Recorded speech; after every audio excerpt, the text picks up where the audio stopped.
we'll get started. I'll call the meeting to order. Please rise for the pledge. I pledge allegiance to the flag of the United States of America, and to the republic for which it stands, one nation, under God, indivisible, with liberty and justice for all.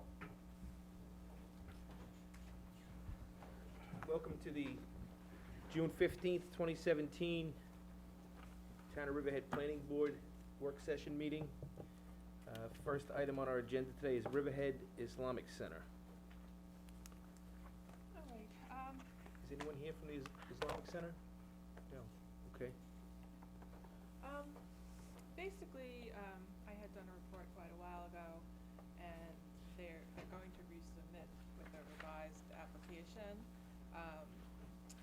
They're going to change the house that's there into a residence for the worship leader, and then they're gonna put up another building now for a mosque.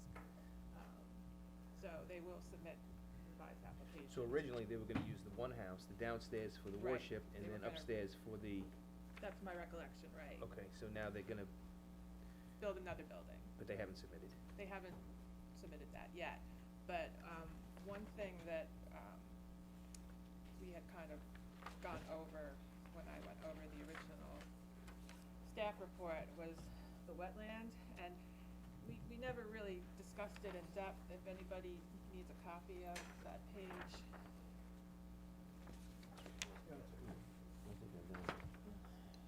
Page 9, the one there. So, basically, when we get an application, we look for wetlands that would be impacted. And across the street on the school property, there's two wetlands. One is on I believe the DEC and the town inventory, and there's another one actually closer to the street that's not on any inventory except, US Fish and Wildlife. They don't require permits, is my understanding. It's just that they certify that it's a wetland. Jeff Seaman did go out, and he can Yes, tell you what he found, that it was a wetland. it's an emergent wetland, freshwater. Both? Did she reference one that was mapped and one that's not? Right, there's one that's outside of any jurisdictional areas. Okay. And then there's this one, Closer to Harrison? closer to Harrison. Right. That is a wetland. Jeff certified it as well. So I had recommended in my report that, the wetland be flagged by a qualified delineator, and it should be on the town wetland inventory. Subsequently, I got some questions from the applicant, and, I did look at our wetland code, and, basically, you can put, a wetland on the inventory either by request of the property owner or by request of the town board. And I really feel it should be on our inventory, because it is a certified wetland by US Fish and Wildlife, and Jeff went out there and certified it as well. Yeah, vegetation, water, hydrology, soils, it's all there. Any idea what the size of it is?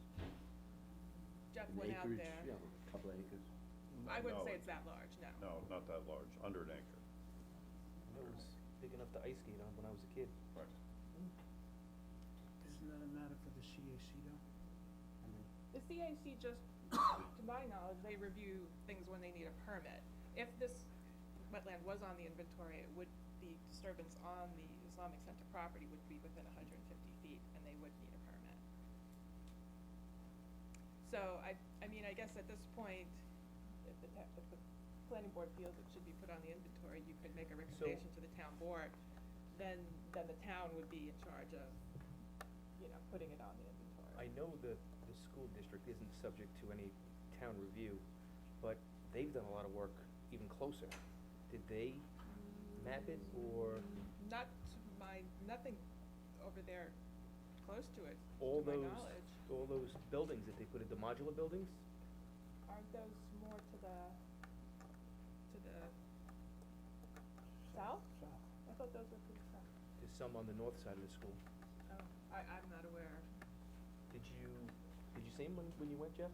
Well, I don't remember seeing them modulars. I mean, we walked along that fence line where the school is. And it is larger as you get back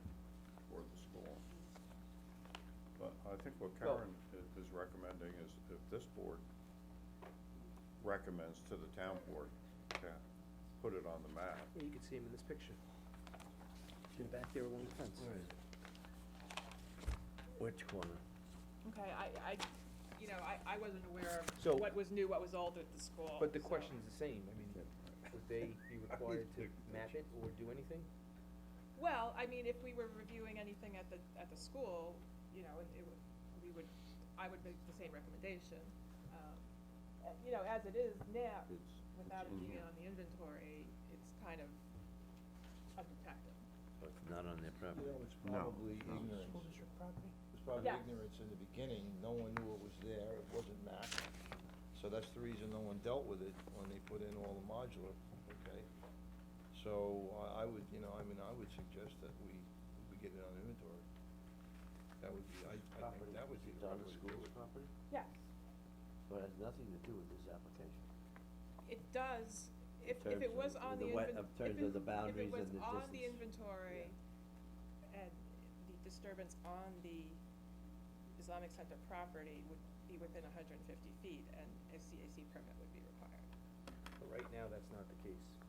Well, we don't have a With site the- plan. with Well, the it's road in the not, way. it's not, we have a site plan, but, it needs to be revised, but I believe that the same issue with the disturbance would be still within 150 feet. With the road in the way, that changes the ballgame. Well, Although it's 150 feet, I understand that, but with the road in the way. Well, I mean, it still requires a permit even though the road's in the way, although there's less chance of any It's just impact. for construction activities, right, they'd have to put up. Right, if they did proper erosion and sediment control, it should be okay. Right. Well, if we know they're there and they should be mapped, I guess we should do it. Okay. Or recommend that it be done. Is everybody on board with that? Yep. Sure. Okay, so if we, Get it on I don't know if we inventory. write up some sort of memo or resolution or what have you, but, Memo to the town board? memo to the town board? Okay. So would you like me to write that up and I'll run it past you, Stan, or? Sure, you could just, yeah, email it to us. And the whole board, of course. Okay, great, that was easy. That was a quick one.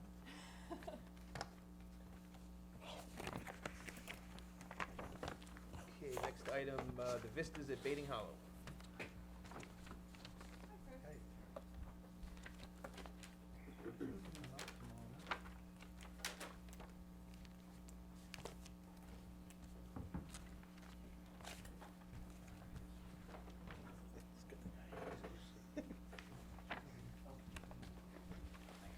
June 6th is the latest. Yes.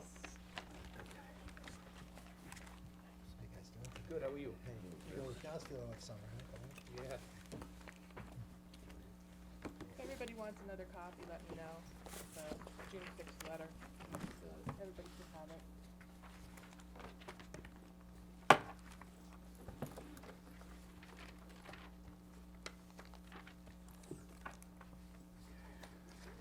So we made some progress with the homeowners? Yes, we've been meeting with the homeowners association, and I see that Charles is here, and one of the members of the HOA is here. It's funny, I was going through my notes and seeing how many times we've, either been before you guys on a public hearing or met with the HOA, and I mean, I have all the dates and, we did a draft of an MOU with the HOA, and we've now been 7 opportunities to meet or discuss with the HOA, 3 private meetings and 4 meetings with the board. So, and I think we're getting towards, working towards some type of an understanding. Making some targets, Yeah. to be honest with you, last meeting. Yeah. So, yeah, we had a meeting at Mr. Cuddy's office on May 25th, where Dick Ehlers was also present, and we discussed the recreational facilities, the encroachments on our property, the ideas of, the concept of conveying a portion of our property to the HOA sometime after approval that would have no impact on yield, and this property could become common area that would allow common elements to be expanded, either recreational facilities or or perhaps parking, adjacent to recreational facilities, tennis courts, the pool area, some walkways, maybe even a storage building in the future. But those are the things we've been discussing with the HOA group. And we drafted an MOU that Mr. Cuddy has received now with a map attached of the area that we were discussing conveying to the HOA. But we don't believe that that should be a condition of the planning board's determination, that we have to dedicate or deed property to the HOA. We have no problem entering into an agreement with the HOA, but I think that should be a private agreement. And I'm not sure if the planning board, and it's something I'll discuss with Dick, but Dick's in Norway, so. Well, just to be clear, the second bullet point, that was told to me by Dick Ehlers. So, Right. This is what he had recommended that the planning board do, that the contract of sale be provided to the planning board prior to issuance of the building permit, and that the closing for the conveyance be done prior to the issuance of a CO. So we'll talk more about, I'll talk more with Dick So about. it sounds like it would happen in between. It sounds like a logical way to proceed.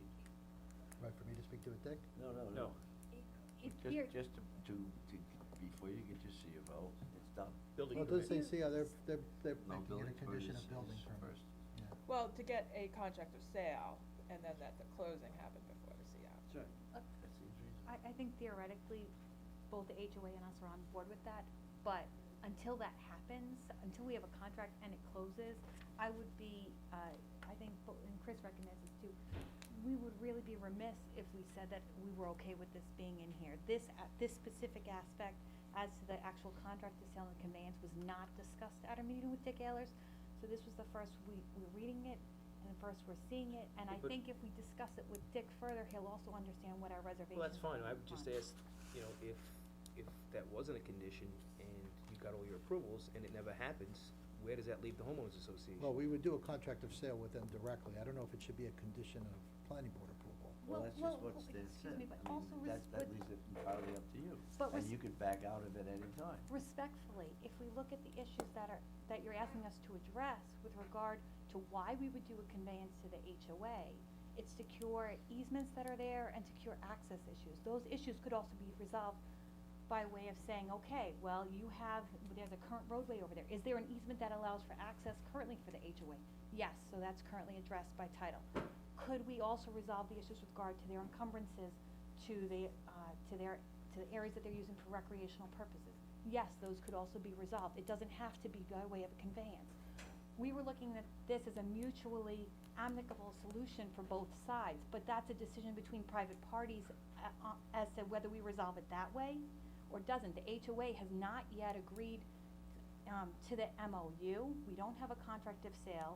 It's not just an individual that we're dealing with where we could look over and say, Mr. Cuddy, do you represent a private individual who's willing to consent, or we agree on these? There's multiple parties that sit on these boards. They did have a representative at the meeting who said that they were amicable to these terms, but they still have to take it back to their full board and get the okay.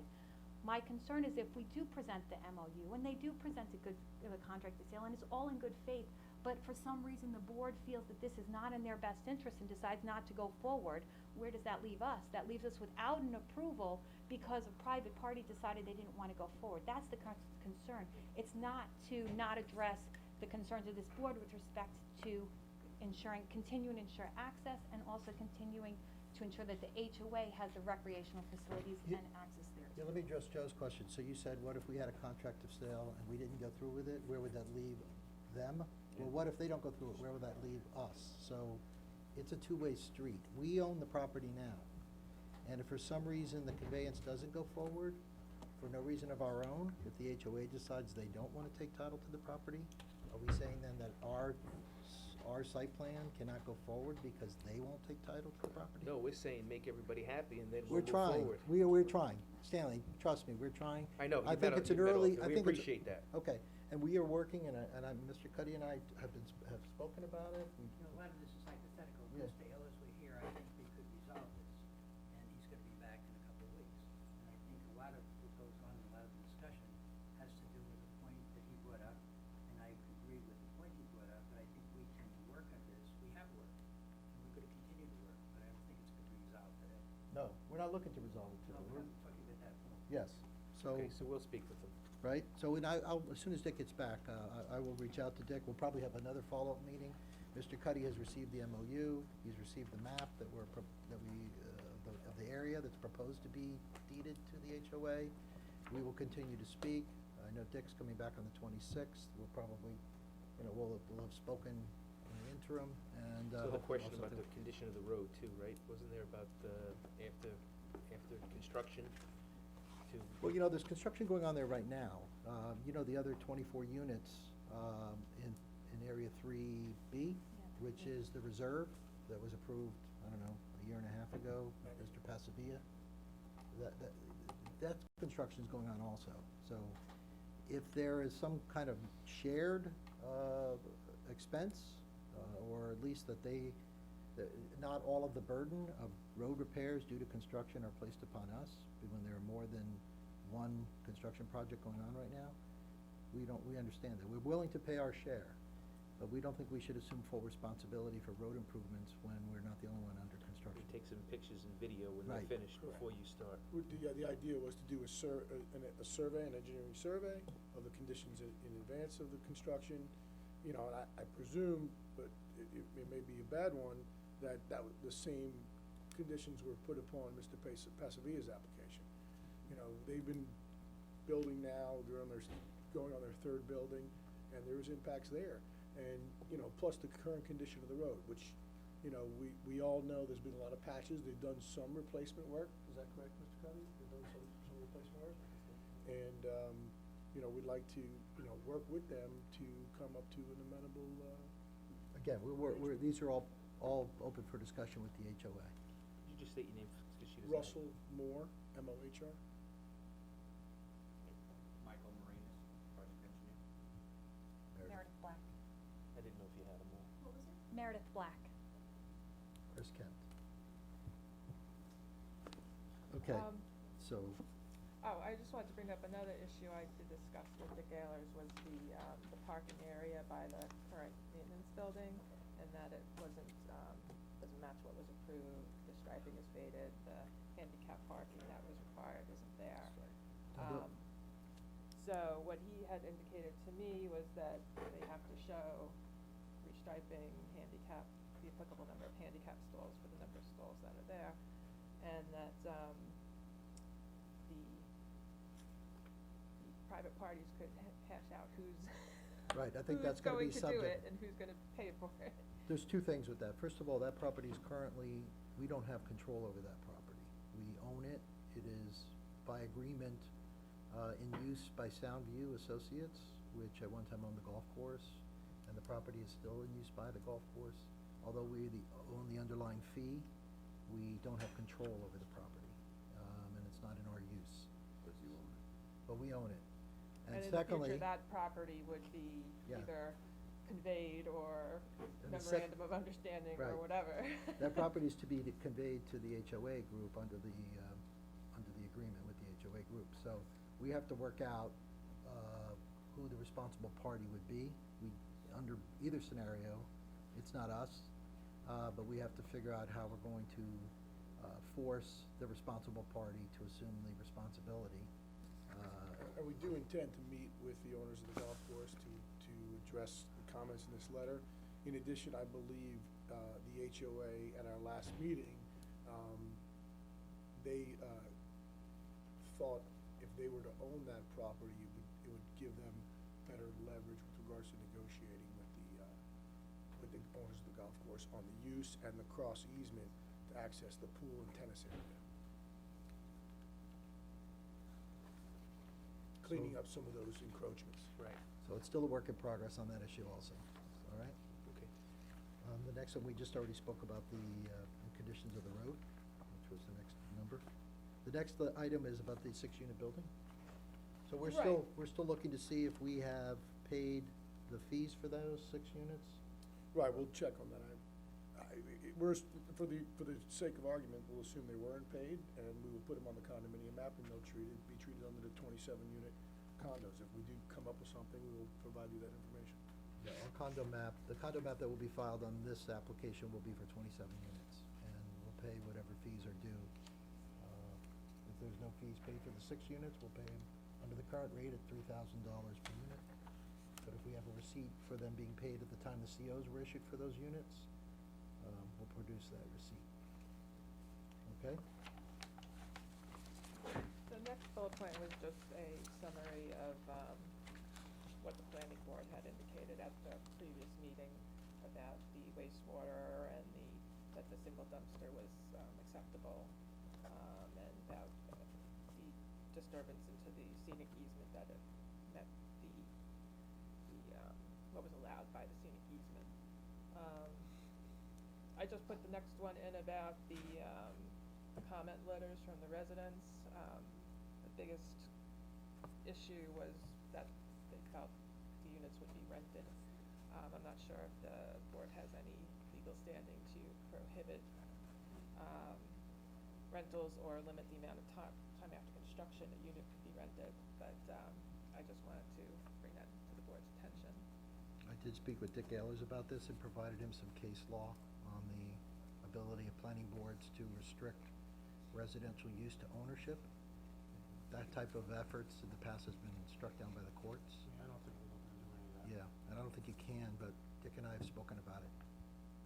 So any restrictions would have to be done by the HOA, not by the town board. Town planning board, okay? That's his opinion. Excuse me? That's Dick's opinion. Dick spoke to the issue when we met with the HOA, and he remained somewhat neutral on the issue. Well, he also, right now, the town does have regulations in place with regard to how rentals occur. You have to apply for a rental permit, and under those regulations, there's no differentiation between the owner versus a renter of a building and how that occurs. So, based on our discussions with the HOA, with him present, it basically was left for us and the HOA to decide how the rental would be addressed, and that it wouldn't be something the town would look to do. Of course, there was the understanding that these units are being developed as condominiums with the intention that the developer is going to sell those units. Of course, we can't predict how long a sale could take. Hopefully, they'll all be sold before we even construct them. Ideally, that's what we would love, but sometimes that can take longer, and I don't believe that he thought that there was.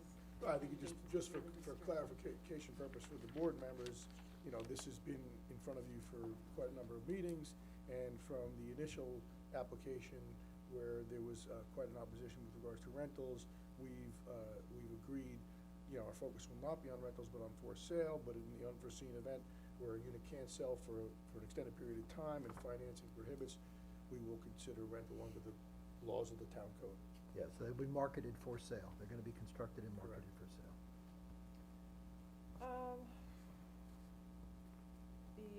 This was just a note about that we did discuss at the last meeting that the golf cart storage building, which is now used for maintenance for equipment for the golf course, does have a CO. At the last meeting, we also talked about, the lease for the building, and it was indicated that we'd get a copy of that. Yeah, we have not been able to locate a lease. We don't believe there is a lease. There is an easement that was granted by the Knolls to Soundview for use of the property for golf course purposes. So we. Only an easement, not a lease. Right, and that easement is in the, Right, I thought that title. was more about the parking. Yeah. It also talks about the use of the maintenance building there. I'd have to confirm that. Yeah, it's okay. Well, but your note here is in reference to the issuance of the C of O on the first note. Right, Well, the second note you said deals with the question of the lease, and right. Yeah, you're none definitive exists on the on fact that, there's no- no no- lease right. in existence, so we're clearing that up for the board. That was our error. We thought that there was one, but in going back and checking our records as well as actually speaking to the golf course, it's simply the easement that's in place that controls. Do you have a copy of that? It's in, It's in the I- title report. Okay. I apologize, I don't have it with me today, but it is in the title report that was submitted to the town attorney's I office. don't recall it specifically mentioning the building, so we'd have to go back and. We could forward that separately as well. Yep.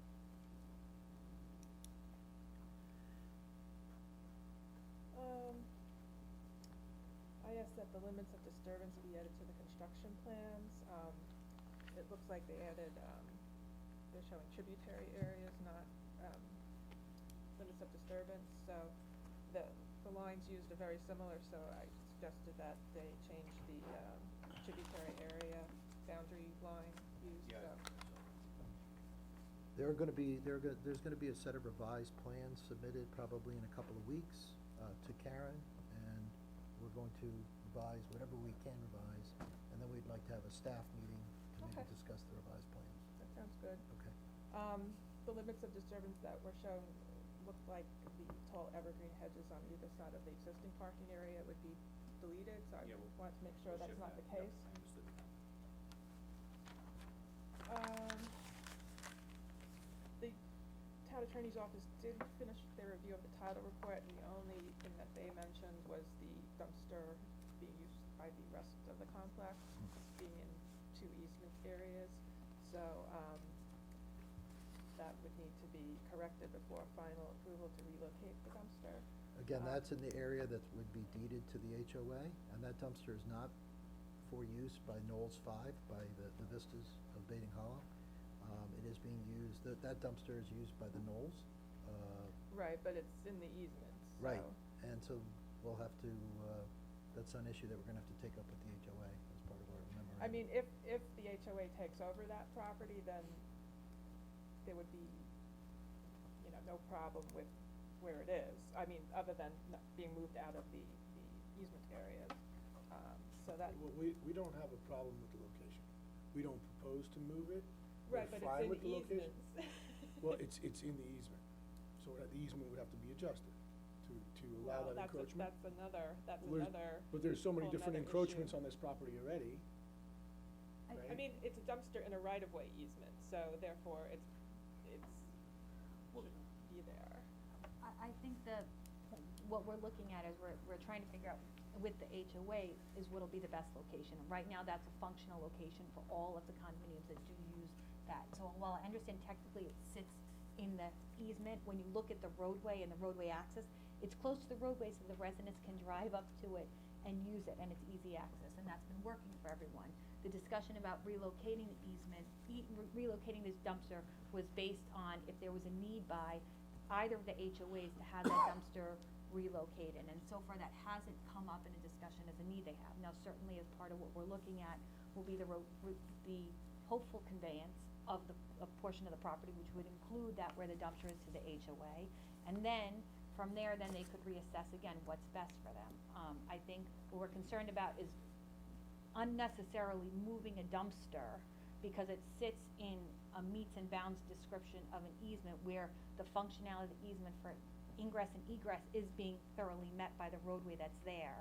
Right, but that just leaves it open for an argument down the road. I mean, these boards change hands, 15 years from now, and they look at a document and they say, this is not right, and they don't know the conversation that we've had, so anything should, depict what's accurate and what's agreed upon when this is approved. The suggestion I just- would make, and the discussion we've had with the HOA, and the suggestion I would make to the board, is that when the HOA comes in with a site plan, because they're gonna need to do a site plan also. Whatever you guys agree on is Yeah. fine, but They're gonna it have should be to- depicted accurately on whatever Right. you Right, guys and, decide. and just understand, we don't have control over where they want it, and, if it can't, it's difficult for us to say, okay, it's a condition to the site plan, if we haven't been provided with an alternative location, although we've discussed some, and I think they have a general idea, we haven't seen a plan or anything, so we can plot it. Yep. That's all. They're gonna have to develop the idea of where they'd like that dumpster to be. And I think they generally do have that idea. And the fact that it's a right-of-way, frequently garbage is you put your garbage can in the right-of-way, you have it picked up. Okay. Maybe it's the best location, it just I needs know. to be Okay. documented. Right, and right now it is documented on the plan, on the plans, I mean, it is It just says specified it's, there. I think it just says to be relocated, Right. whenever, however. Maybe we change that to be addressed by the HOA, or something to that effect, rather than to be We can relocated. address that as part of Yeah. the discussions. I mean, I'm sure you could discuss that with the Gaylors. Yes. Yeah, we will. Mhm.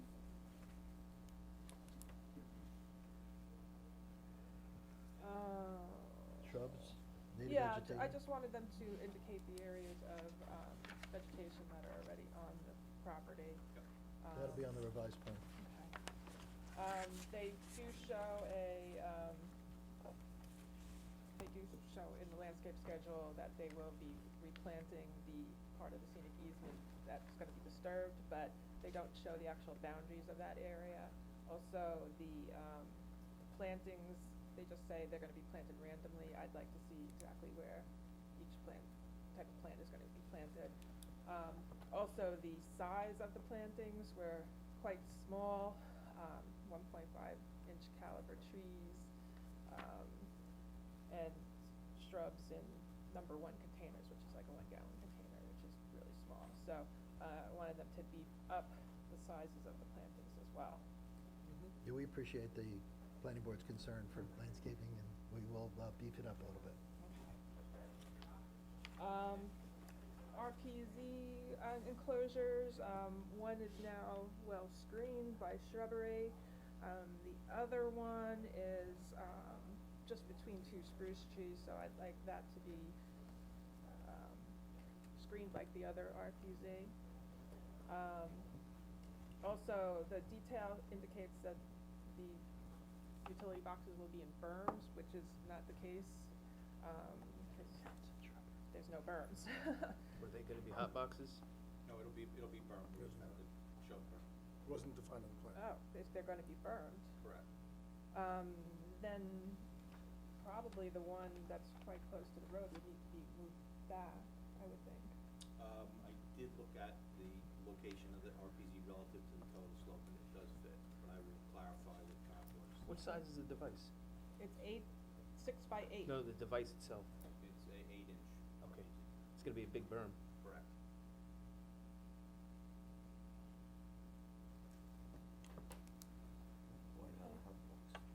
Yeah, too big. I did get the new floor plans and elevations. One thing I did notice when I compared the elevations I got now to the ones that have been approved by the ARB is that the elevations have changed, so it looks like they'll need to go back to the ARB for the modifications. We'll have to check on that. I didn't know that they changed. What's changed, The peaks are higher, there's different decoration, From the ones that were, I would have them here, I believe. Sure. Yeah. This is what was presented to the ARB. Right. Well, I don't have that. I have an actual plan that was stamped by the ARB, and it's Okay. quite different. So, I didn't bring the old one with me, I don't think. Maybe I do have it with me.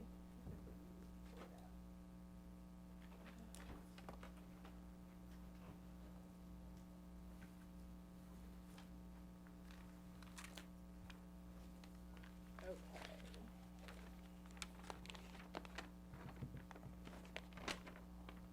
This is the plan that was approved by the ARB. What's your glass? That's okay. And this is the one that I just got. You can see how there's like a double peak here, and this is a single peak.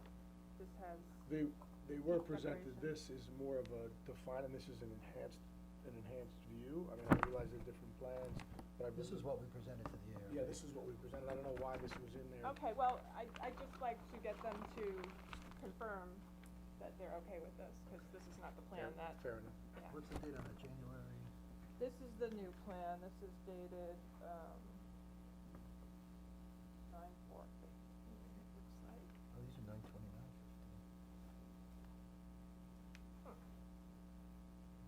What was the date of their approval? The date of the approval, Right. 9/29/15.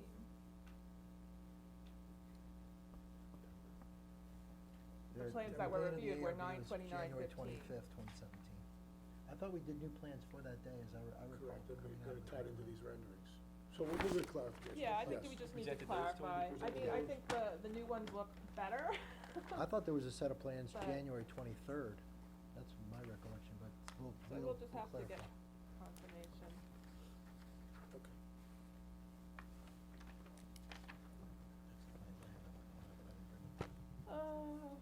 There were some comments from the town's consulting engineer that needed to be addressed, which we did forward to the project attorney.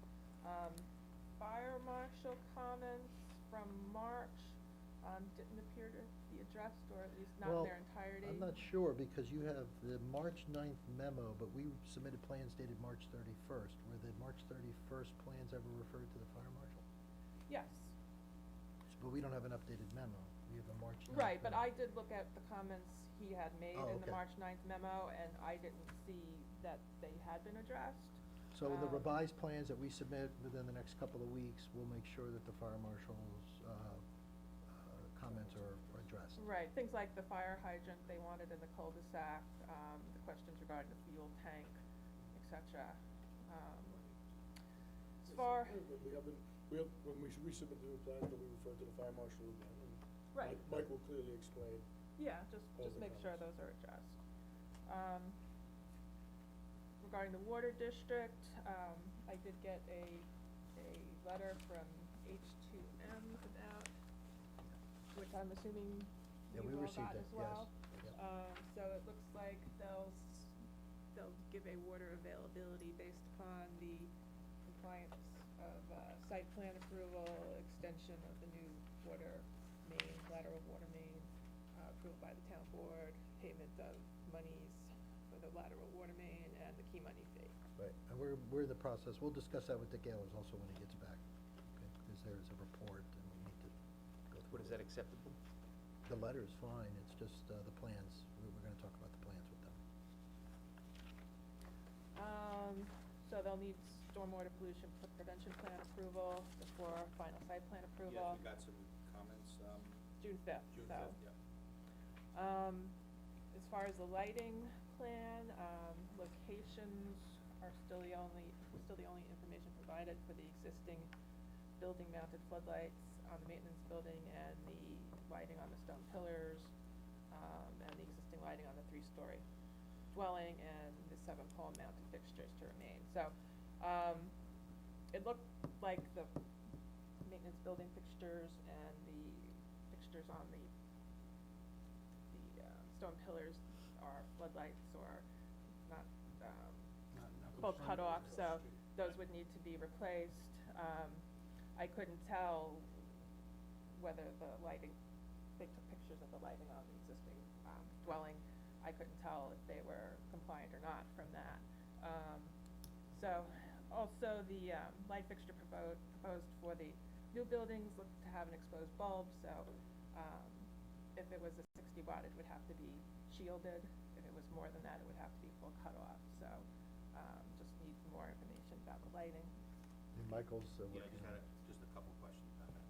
Okay. So the fixture, we're proposing to replace all the existing street poles, and that's, the intention Well, is clear there, right? No, there's some elsewhere further Yeah, from the from the- project site that are not to be replaced. Right, the 2 on the pillar, the entry pillars to the maintenance area, and the light fixture on the maintenance building itself. Right, those I could see were definitely not in compliance, so those have to be replaced. The pole fixtures along the roadway that are not to be replaced, So those are all proposed to be replaced, the pole well, it fixtures. doesn't say that on the plan. Poles on the subject site will be replaced.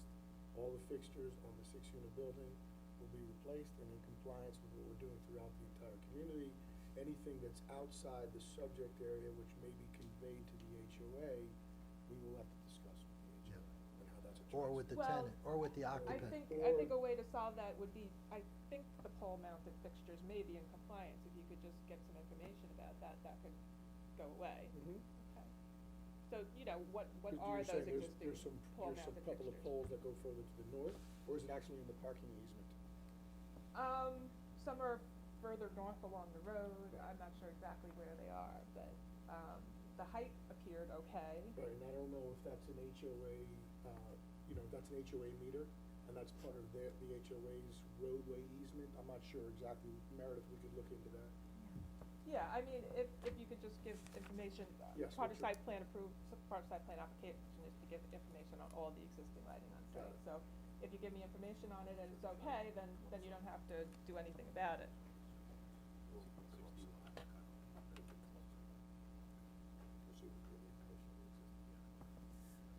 All right,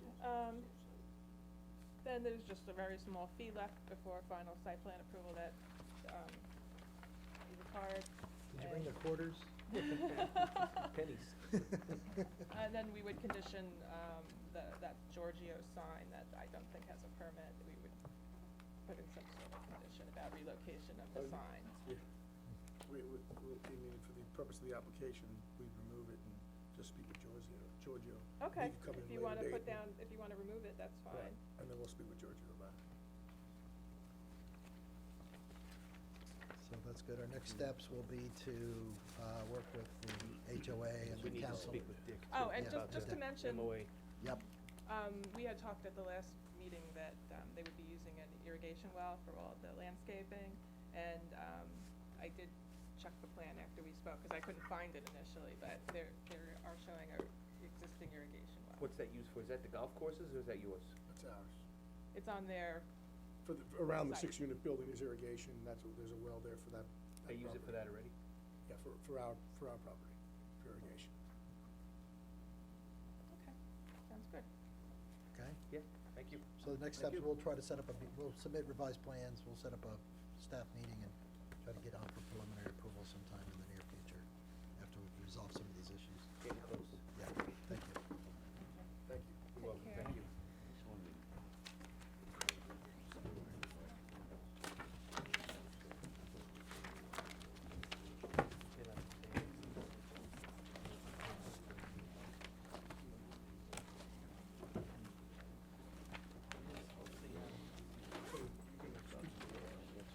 Yeah, I'm gonna talk to Sure. the secretary If for you the can't avoid- ARB and see if they can just take a look at it, submit a Yeah, new sure. memo maybe. You want me to email you the number? Yeah, that would Tie be it in, great, Okay, yeah. thank you. You're welcome. Next question. He's the more. Sure.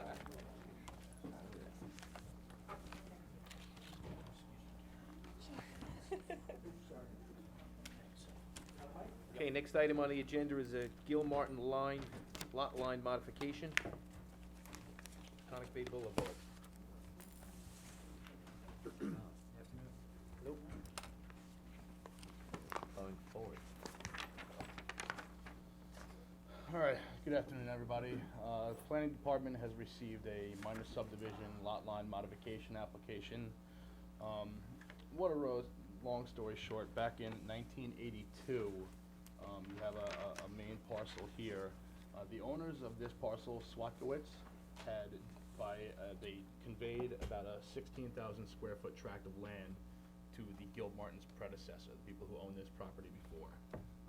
The subdivision was never legalized through the town, so right now they exist as 3 separate tax map parcels.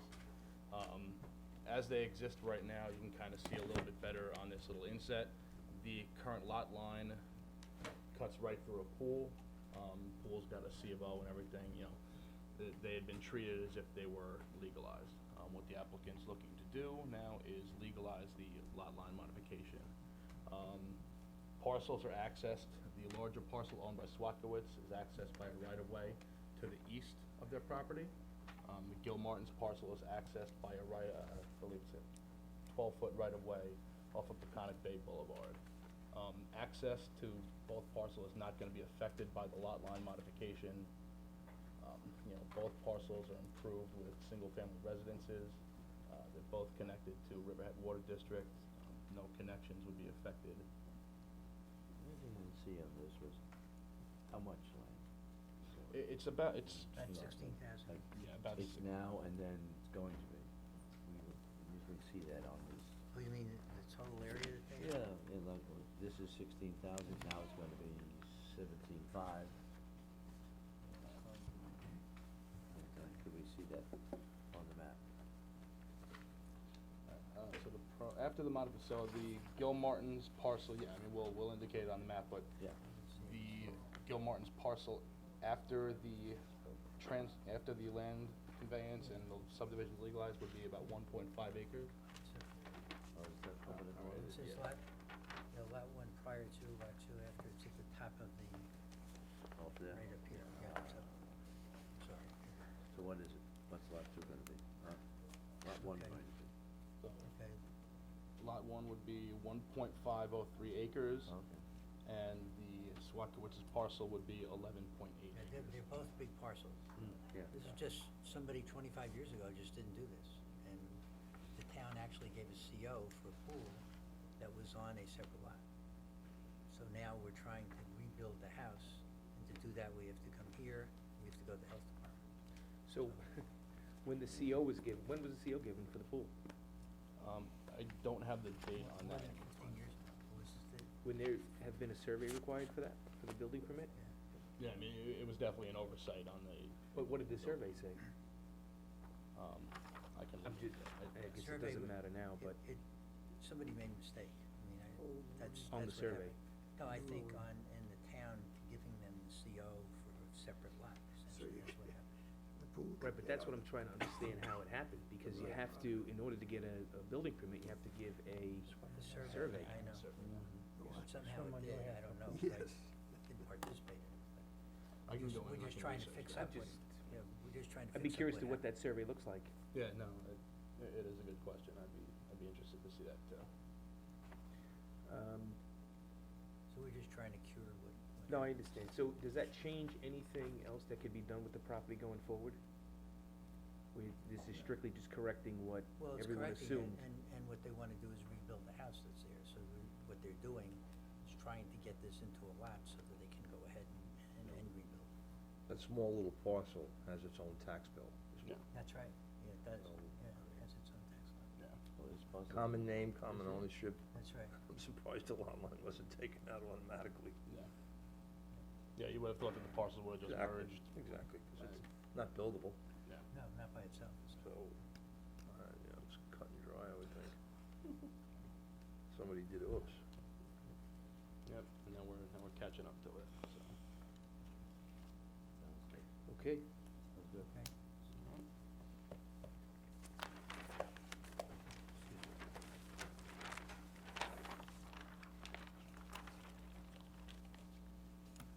schedule a public hearing later, I guess, today. Yeah, I've got a resolution for it. I have farms. You have FAR, okay. Next item on the agenda is FAR minor subdivision on Youngs Avenue. If I could suggest that probably the best thing to have Mr. Ehlers here, because I wrote a letter to the board, to you, indicating the thought that he and I had discussed.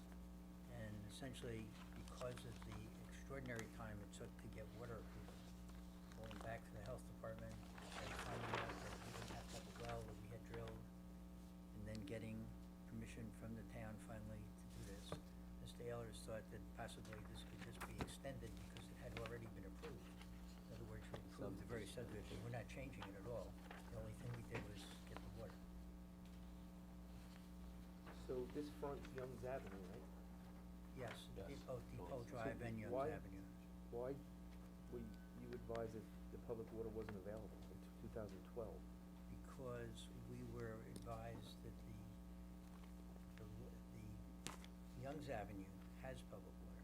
It's the one on Depot that doesn't have public water. There's 4 lots. 2 of the lots are farm lots. This lot that's on Youngs Avenue has water here, but this lot down here didn't, and the nearest water to this lot was over 2,000 feet away. So we were gonna have a hearing before the Board of Review and the Health Department, and they asked us to get an updated letter. I didn't start this up, but we got the updated letter. Mr. Taylor said, no, we do have water, you can go up to Sunnyside, Sunflower. and get water, and that's what we're doing. And if that had been done originally, we probably would be through with the subdivision. This may not have been here. Yeah, he wasn't sure either, but when I went back, he said, no, it was there. So you don't refuse. So his thought was that it could be just continued, in other words, that we could go back in time and say that it had been approved and we could continue to approve it. Yeah, I mean, this water agreement was only executed in October of 2016, so I mean, that's a pretty recent event with regards to the subdivision. Does our approval of this in 2012 say anything with regard to water on this side? Well, It just says that, Well, a well, right? we had to do it well. So this easement, whose property is that gonna be on? That's on our property. It's all on the same Yes, property? it's It's on just our- gonna be that's right, dedicated that's to right. the town? Yes, yeah. Yeah, and that's over the, this parcel's got the It's over development this rights parcel. stripped off by, Suffolk County. So like I said, when Mr. Ayers gets back from vacation. Yeah, I would someone just like to will- hear No, from him on it, but I mean, I don't disagree in principle, but legally, I just wanna hear from him. No, and he said, when he came back, he would say. Okay. I mean, if we extend it, there's no need for a public hearing, you basically just extend the approval period and then sign it, so there's no, save them some steps. So if that could be done, that would be helpful, but we'll be here when he goes back. I'll speak to him. Okay. Thank you. Thank you. Okay, next item on the agenda is, Atlantis Calverton. Convert an existing gas station. Little Country Road.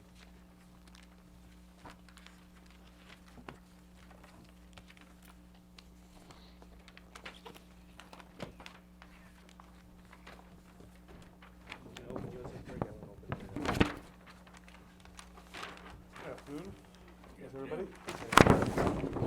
Sorry. Mindful of that. Just slide it back this way a little bit.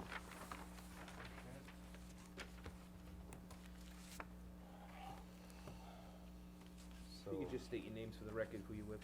sure, Keith Brown, Harris Beach PLLC, 538 Lord Hollow Road, Suite 301 West, Melville, New York, 11747.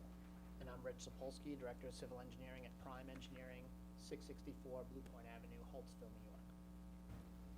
So, we're here today with respect to 4647 Calverton Realty LLC's request to convert the approved auto repair shop and deli use into a Dunkin' Donuts use at the existing gas station located at 4670 Middle Country Road in Calverton. It's located slightly east of the intersection of Middle Country Road and Parker Road.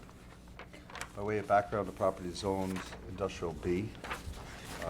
Based on the town's records, the gas station has been operating on this site since at least 1962, and the site has been substantially cleared since 1947. In 2005, the prior gas station was developed. The prior one was raised, and the existing gas station was constructed in accordance with the plans approved by the town board. With respect to character of the development, we note that there are many commercial uses to the east of the property along Middle Country Road, including small shopping centers and a standalone bagel shop. To the west, north, and south of the property is primarily vacant land, the Calverton Executive Air Park, the Grover Memorial Park, and the Calverton National Cemetery. The site itself is bordered on three sides by vacant undisturbed land, which the site design provides contiguous buffers thereto. The site layout will remain unchanged by the instant application, only the area within the existing building has been being materially disturbed. We're not changing any of the building footprint, we're not changing any of the bulk requirements, we're not changing the pump islands, we're not changing the location of the underground storage tanks. We're simply removing the auto repair shop, which is in the rear portion here, and it's going to be replaced with a Dunkin' Donuts area. The existing convenience store is going to be just reconfigured a little bit, and the prep area in the back is also going to be on the back west side of the existing repair area. So right here is basically all back area, where this is really the retail sales area where customers will be able to come in through either the front door or the back door. And we have tables and some high tops for people to be able to grab something to eat, read the newspaper, grab a cup of coffee, and relax. It's a pretty straightforward application. We are positive on the parking, we're +10 by the time we're all said and done. And that's pretty much it, unless you have any questions. I'm looking at an aerial of the site. Yep. And seeing that, is this vegetation still there? That's Oh, this yeah, area right but here, this is- that's this is shown as in the landscape middle. area. Correct. So is this gonna be removed? No. But you can still gonna have a rear entrance? Yes. You're not gonna be able to go around the building? Correct. Okay. Same as it is now. That's not being affected. Yeah, none of the parking clear areas, area. no additional No clearing. asphalt, no additional impervious Okay. coverage. Yeah. We do need, we had met at a prior I guess, informational meeting that you called.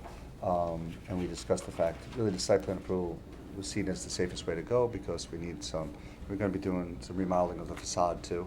So we just figured it'd just be easier to come in and just get a brand new site plan application for it. It's more belt and suspender stuff than anything else, to be honest with you. Yeah, and they had just provided architecturals maybe about a week and a half ago, which referred out to the ARB. We haven't gotten comments from the ARB yet. I believe they're gonna be on for the next meeting. Correct. You know, there were a couple of, in terms of the footprint of the building and pervious cover, like I said, they're not changing much. But during a site visit, I did notice a couple of issues that, this would be the proper time to address them. Sure. And obviously throughout the site, I just went, none of the parking lot was striped. They would need to redo the striping and, any kind of handicap markings. as well? So there were some areas throughout the parking lot that were, large potholes, that had standing water in them. It looks like, they kind of just threw some gravel material in just to, make it passable. But, staff would definitely recommend that the parking lot be resurfaced in some manner. I'd like to get comments from the consulting engineer just on, what he would recommend in terms of a satisfactory resurfacing. There were some issues with the landscaping noted throughout the property too. There really was no comprehensive landscaping plan that was submitted. When I did a site visit, it looked like it was, some dying, overgrowth, just, I think this would be a good opportunity to, beef up the landscaping plan a little bit along the frontage with 25. The town code states that trees shall be required along street frontages, but it also says that the governing board has the authority to waive that instead of, and put something aesthetically pleasing. So if not trees, I mean, they could put some shrubs. Anything that'll kind of just soften the appearance of the parking lot from 25. It looks like there's some trees there now. That was taken from Google Maps. That's an old picture in the staff report. They're not there. And there's nothing here? No, if you go to page 6 on the staff report, Okay. Looks shabby. yeah. I guess they died. Yeah. Yeah. So this is the frontage along 25, which, you can see that there's really nothing there. On page 7, I took a picture of the, existing vegetation along the eastern property boundary. It could definitely be improved a little bit. The parcel to the east is currently vacant right now, but should it be improved, it would be a good opportunity just now to get some vegetation in there to screen. I recommended that, as you pointed out, Mr. Bayer, all the landscaping behind the building to the west should really stay. It's kind of out of the way, and it does effectively screen from the neighboring parcels. There was some lighting throughout the property that was not dark sky compliant. On page 8 of the staff report, they have some lighting bollards in the landscaped area along 25, which are not dark sky compliant. One of those bollards was actually knocked over. Who knows how long it's been like that, but if they want to keep bollards there, they would need to be dark sky compliant, or they could remove them when they're doing the landscaping. Put some stuff in it that you don't need any maintenance, Yeah. because there's no irrigation there, right? Right. What about health department approval? You need health department approval for the Dunkin' Donuts? Nothing's changed on the sanitary, right? No? I don't, They'll need the food service. I don't think that the You know, system food warranted, service, yeah, we just had that. improvement yet. Okay. So, I have to go through that calculation again, but What, all the Yeah. sanitary flows you didn't do? we did an initial analysis with the, the number of seats isn't really a large increase, so the system that they have in there now is able to handle that. But what about as far, are they gonna make donuts here or no? They bring them in? They actually bring them in. I found that out. Dunkin' Donuts actually doesn't make any donuts on any of the old commercial, time to make the donuts. Sorry, a big letdown, right? My life is a shambles. They're actually toasted on site. Is that what they do? Yeah, they're frozen and they upside toast down. them. Oh, okay. So that guy lost his job. Yeah. Fresh? Yeah, they've already made the donuts. That's it. We don't need James Moore now. Just real quick, just getting back, there was a couple of the lamp posts, the pole mounted fixtures. There were what's considered a, I believe it's called a sag lens fixture. I'm not clear if the lighting the pole mounted lights can just be retrofitted with a lens to remove that sag light. Sure, that if sag you give me a lens. copy of the staff report. then Yeah, I can take it absolutely, back. yeah, I'll review it. We'll go through it. So I mean, they might be able to be retrofitted to not have to replace the pole lights. Greg, just to talk about that, my lighting rep was in yesterday, Mhm. giving us a little lunch and learn. You can take the fixture right off and put a new LED right on the Right on the existing head. pole Alright, for a well. couple of $100, so Alright, so it it's might- worth it all the way around for Yeah. everybody. All right. Yeah, there was some gutters, some gutter leaders around the building had kind of fallen off, so, before they had submitted the facade updates, I made that comment, but, if they're gonna be redoing the facades, the gutters need to be reconnected, clear out the drainage structures, make sure everything flows. Town. Have you checked the sanitary? What is the sanitary We looking were for? just talking about that. They have a system that should be able to handle what they have here now. We didn't add a lot of seats to the, Looking at density more than anything else, yep, because you're in the 300 zone. that's right. I will check it again.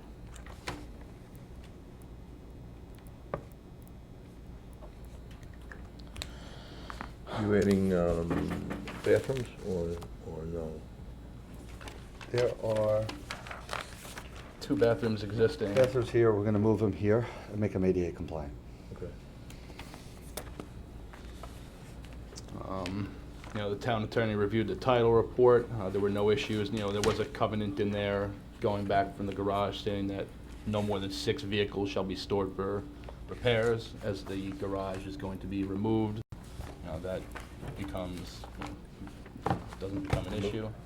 Yep. New York State Department of Transportation, they said, they noted that there's no proposed work within the highway right-of-way. I don't know if they're gonna, when they come up with a landscaping plan, that maybe just refer it, but they didn't have any comments on the plan. Yep. Suffolk County Planning Commission deemed it a local determination. I spoke with the Water District, they already have an RPZ for them on file, so they'll just be required to pay key money for a change in flow. And as I said, comments from the ARB are pending. I received fire marshal comments after the staff reports had already been run, but there wasn't really substantive comments, fire marshal permit required to construct. Nothing that'll change the plans too drastically. So, the lighting and the landscaping was really the main issue, and the paving throughout the parking lot. Which we noted, we'll take care of it, we'll You didn't have a report copy back. of the report? No, I didn't. And I'll provide it with them. Okay. So we'll take it back to the client.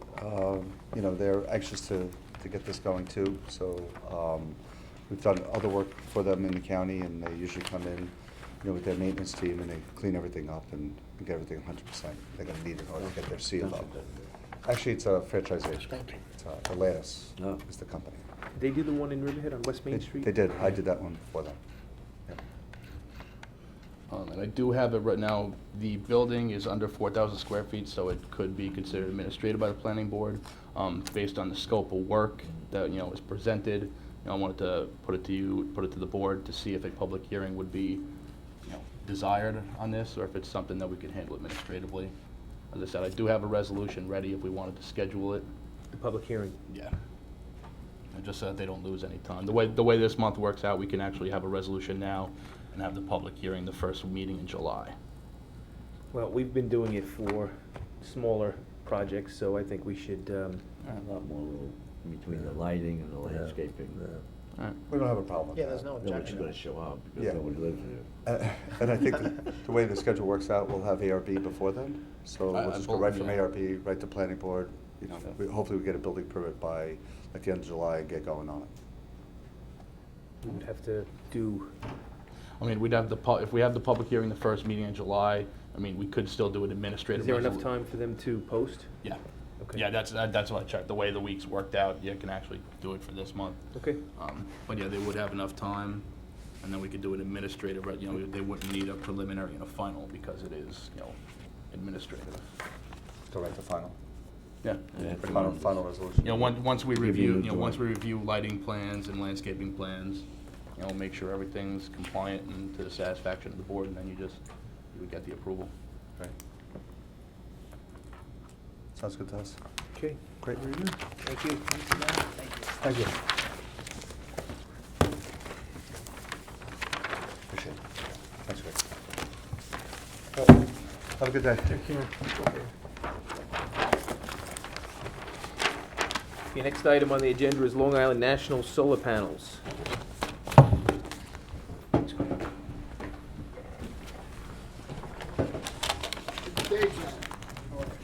How you doing?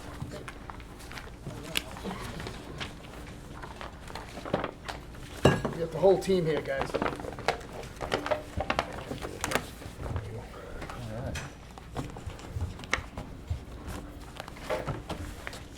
How are you? You can just state your names for the secretary. Jeff Zahn from Martin Sandowski's office. Frank Argento, Long Island National Golf Club. And Scott Maskin with Sun Nation Solar Systems. All right, so what we have here, we've got an application to construct a solar photovoltaic facility at an existing golf course.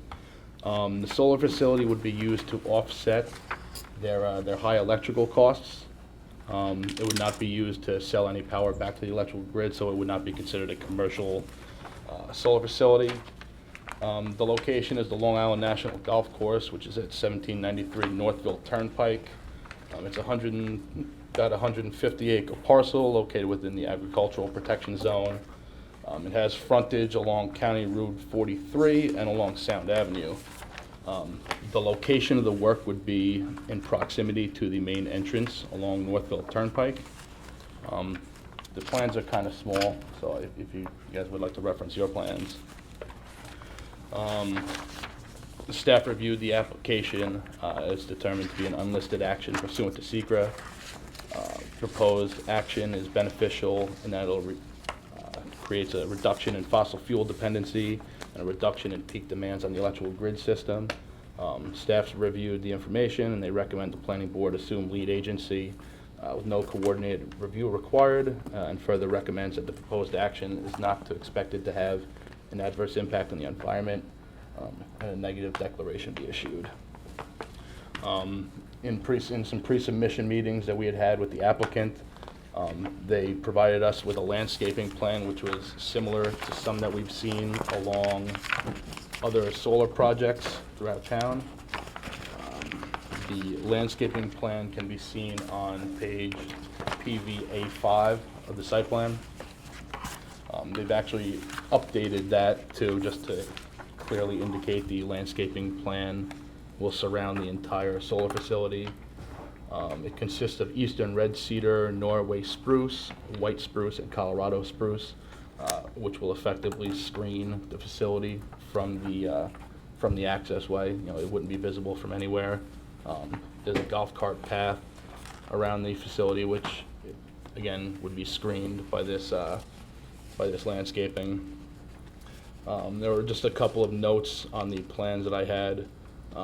The plan should show, it just kind of gives a typical planting scheme.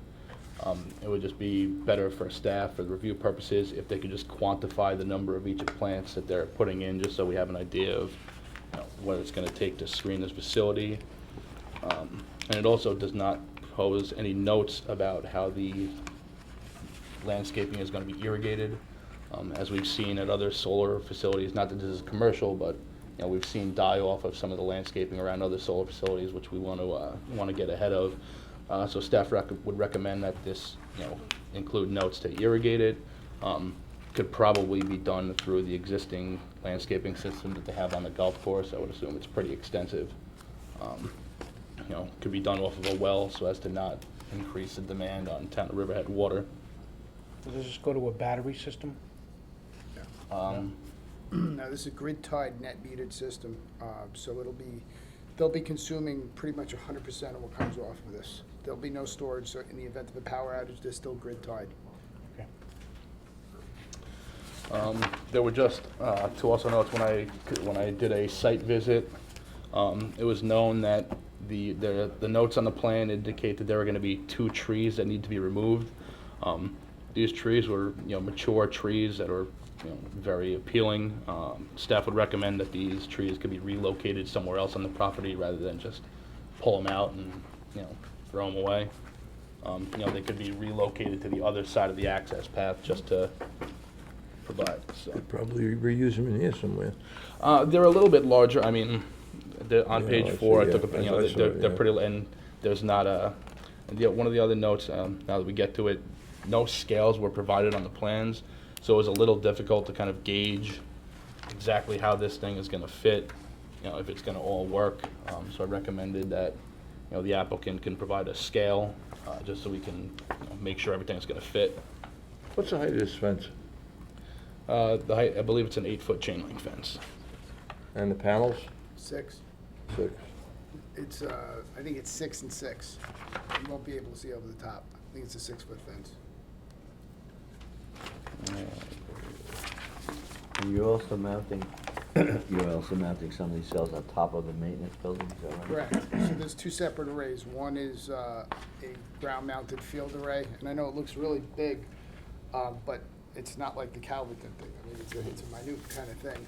And the other one is roof-mounted on the metal maintenance building. Now, is that just for the maintenance building itself? So, Or is that tied in with all the others? it's all tied in together and goes to a completely separate service that ties in all the other meters together. So it's a separate array utilizing the roof space there, but all part of one component to offset the kilowatt-hour usage. What's your main demand? Is it the catering hall for your lunch? It's a combination of the clubhouse and the irrigation system. Irrigation's huge, Yeah. and it's a big load. I'm assuming the carts are all electric, so do you wanna charge them up? I played there, but I don't remember whether they were gas or electric. Yeah, the applicant had actually provided me with a few months' worth of PSEG bills, and it did seem, they provided a detail on the potential energy created from these panels, and it did seem commensurate with the amount that they're using versus what could be generated by this facility. So if you're not selling any power back, what do you need the new service for? So the way this system all ties in, the only service that's on the site is in the catering facility, and the backfeed current of that switchgear won't accept it. So for PSE&G requirements, we have to bring a new service onto the site, new transformer onto the site, and then it's tied in electronically through smart metering, and that's how they offset the kilowatt-hour stuff. But we actually have to bring a primary service in from the pole on the roadway. In other words, we'd have to probably put something in the neighborhood of 4,000 amp low voltage service inside this building, inside the catering hall, and their load might be 1,200 amps. But the inrush current, and this is a requirement for PSE&G. Will the system have the ability to go back into the grid? The system will always go back into the grid, but the system is tied in, the system service is tied into their meter. So in other words, the credit on this meter will only offset the credit on the other, will only use the demand on the meter that's in the, there's 3 meters on site. Okay, so one, it can never be used to sell power as one of these feed-in tariff projects or power purchase agreement tariffs. Stan, I think what they do, and I could No, I be understand wrong, it. they won't let you generate more than what you use, correct? That's correct. Because they don't want you selling it back to them, Plus, the client owns the system. Typically in one of these feed-in tariff or power purchase agreements, it's a developer that owns the system and enters into an agreement with PSE&G. It's completely different than this. So they are paying you to do the whole installation? I'm doing the installation, I'm the subcontractor for this design. And for Long Island National Bank. So there's no lease arrangement with you as No, sir. many businesses do? No, sir. And that's why we provided documentation specifically to say that he's using, here's his kilowatt-hour usage, and this is what it's gonna produce, and it's plus or minus a couple of %. Hey, Vinny, could you please take a careful look at that for us and advise us on those calculations? What have they submitted to date with the application? I've received, the site plan, I've received some PSE billing statements. Okay. And they submitted a report which kind of showed the potential energy generation from these panels, which I'll provide. We need more stuff and I'll identify what that is. Yeah, happy to give that to you. Do we get anything from the PSE and G ourselves? I mean, do they bless it? Well, PSE&G has their own approval process to bring in the service. We already have that in place. Do you have to cross Northville, or is it on the? No, it's on the same side of the road. You said you had 3 meters on site. What are the 3 services for those? So one is certainly in the clubhouse. The other one is in a remote building for irrigation. I think the other 2 are in remote buildings for irrigation, which is not uncommon for wineries and golf courses. They have tremendous service load, and they usually distribute it because it's very hard for a PSE&G to bring service to the middle of a golf course. So where's the new switchgear going again?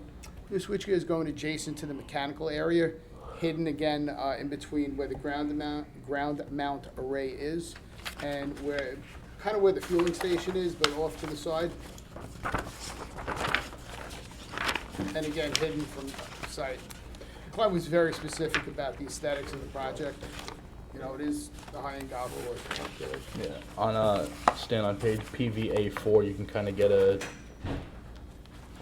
idea of where it's gonna go. So you've got the solar, this is the ground mount facility, just to the, I guess would be the west of that is proposed transfer switch location. So now, when you come onto the property, that would not be visible from the road, it would not be visible from the access road, it's obscured by existing vegetation. It's not even visible from the golf course. Yeah.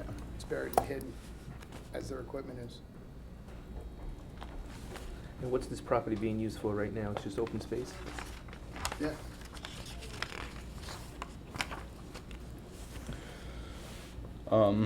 One of the questions that I had just looking at the plans, I know the town code considers solar panels to be impervious coverage, even though the ground underneath is largely undisturbed. One question I would have for Vinnie would be, is there any potential for any kind of stormwater issues created? Because it's about 22,000 square feet roughly. They're not proposing any drainage structures. I didn't know if it posed any kind of issue in that regards, if they might need some drainage structures. There is a golf cart path directly adjacent to the panels, which, I wouldn't want to create any kind of runoff or standing water issues. Well, it must be a history of, what's the history of these projects, as far as drainage? So, 2 things. We're probably gonna decide we looked at a planting schedule that was very similar to, the site on Edwards Avenue, and had the grass mavens kind of figure out what the grass is actually made out of. And it's a very porous grass that absorbs a lot of water and grows very slowly. Clearly, they're gonna be very on top of maintenance, in there. If we needed to stone the area or something like that, but the actual square footage, again, you're talking about a few arrays that the rain is gonna come off, go into the same area that it's been going into, and not go anywhere. There's plenty of room for it to, be absorbed. Does the elevation drop off towards the driving range anyway? Yeah, Yeah. it's already It does. pitched for the water to kind of move, so. Don't use the solar on Edwards Avenue as a Yeah. gauge. Not on the Thinking planting the same schedule. thing. The only thing that was really cool about that was that grass, because as I look at farms all over New York State, some of them are grass fields, some of them are this, and it does create a problem. This particular grass that they use is pretty cool grass. And the planting schedule they use, I actually, when I was reviewing it with them, I showed them the new S-Power planting schedule for the, the big 100-acre one, which was much more substantial than they had done in previous ones. So they kind of took that and ran with it. I would add on the planting schedule for the site, that would be the minimum that's gonna happen there. Aesthetically, it's really important to the client that this is hidden and looks good. This isn't a set it and forget it site. What's the type of grass or mixture of it? There is some bluegrass in it, some fescue grass in it. Bluegrass and fescue combination? Yeah, 50-50? like a fine fescue, like a short grass, annual bluegrass percentage. I know we talked to Dalia, I think they were involved. We're all pro horticulture, so we'll definitely work with them on a seed mix. you know, one thing we kinda do is grow grass, so we'll certainly keep an eye on it. I just wanna go through. You grow the kind of grass that needs water. Right. This really shouldn't need water. No, yeah, that's why you'll use a fescue. They're using that at Erin Hills right now where they're playing US Open, so there's certainly, we're involved there trying to limit the water usage. I just wanted to go through some of the design standards through the staff report. Although, you know, we said although it's not going to be used for commercial energy production, you know, we recommend that it be designed to the standards for a commercial energy system. He is correct. The plan does show a 6-foot chain link fence. We would just recommend that that be an 8-foot black chain link fence, just to be consistent with the other solar facilities around the town. And he clarified here, which it was not clear on the plan, but the code states that panels shall not exceed a height of 8 feet. I said that that should be shown on the plans, so the plan should just show whatever the height above grade is gonna be, should be indicated. And a couple of notes on the landscaping sheet that said the removal of the 2 trees, which I've already spoke about. There is a note on the sheet that says existing arborvitaes are gonna be removed. The location of these should be shown on the plan as well. We're gonna reuse it as well. That's part of the screening for the transformer. And there's also a note on sheet PVA4 that states that land grading is required. The plans provided had no topography shown on them, so there's no existing grading and there's no real proposed grading. So it was recommended that they should show a grading plan of what will be. The transformer pad is an 8x8 area. We recommend that this area be, fenced off or in some manner. I know you'd mentioned that there's some access, PSEG might need access, so. Yeah, we can't fence that off. What we can do is we'll put pilings on the corner so there can't be any vehicular traffic, but PSEG requirement says they have to have full access to it. All right. And again, I mean, that area would not be visible by anybody driving by, so, if there's no screening, that might not be terrible. I already spoke about providing scales on the plans just to make sure everything is gonna work out. Got comments from Suffolk County Planning Commission. It was determined a matter of local determination. We got comments from Suffolk County Department of Public Works. They'll need a permit for any work in the right-of-way, section 230, a 239F documentation before they start work. And they're gonna require an impact fee. I did receive some comments from the fire marshal's office with regards to the building-mounted solar panels. Due to the classification of the storage building, they need some more access on the roof to vent the skylights in the event of fire. The design professional can review the codes and design it to standards.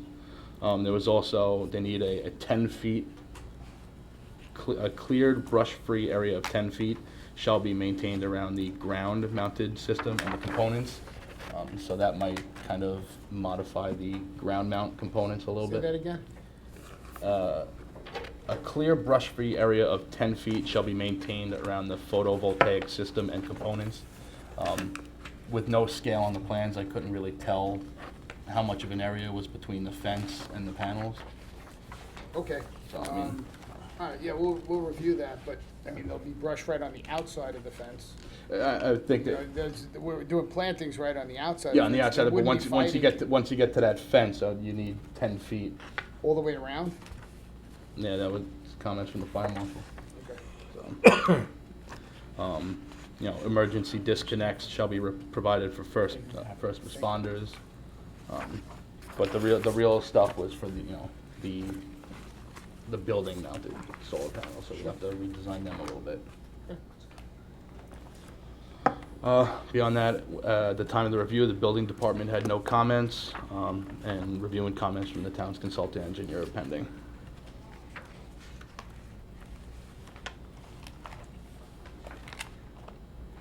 That's what I got. Okay. So we have a public hearing, right, scheduled? Yep. July 6th. All right. Thanks, guys. Thank you. Good luck. Thank you very much. In 2 weeks. Yeah. Recorded you to to stand in. Yeah, he's on vacation, you know, so I think he would bring his vacation. Everything's all good? Yeah, how you doing, Okay, all right? yeah, really good, very good. Thanks, guys, have a great day, good work. Golf course colleague.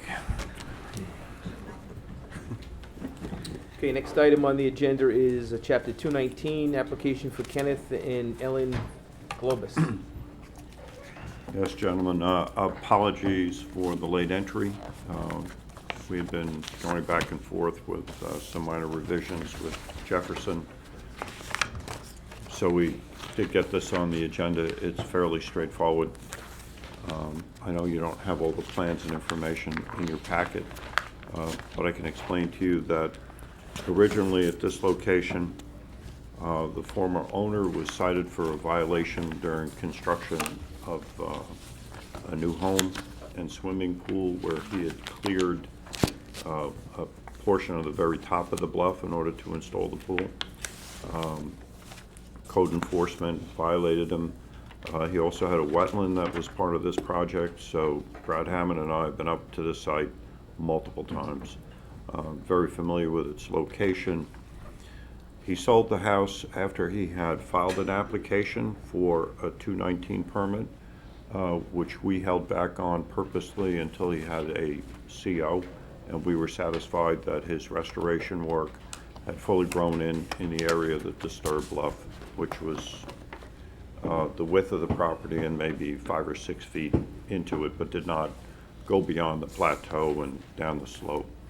The new owners then picked up his application for the 219, had it revised, improved, and are now before you for just a staircase to access the beach. It's 272 square feet total. If it were 72 square feet smaller, it would be outside our normal approval process as sort of a no action. I'm trying to place where this is, Sound Shore Road? Yes. Okay, so there's no vehicular traffic in front of these, is there? No, at the beachfront? Yeah. No. No, okay. I just wanna make sure the landing wasn't impeding. the reachability. No, actually, their landing is literally right at the edge of their property line. Thank you. They did provide us with a New York State DEC permit of non-jurisdiction, because they do, the final 4 steps do access, the beachfront.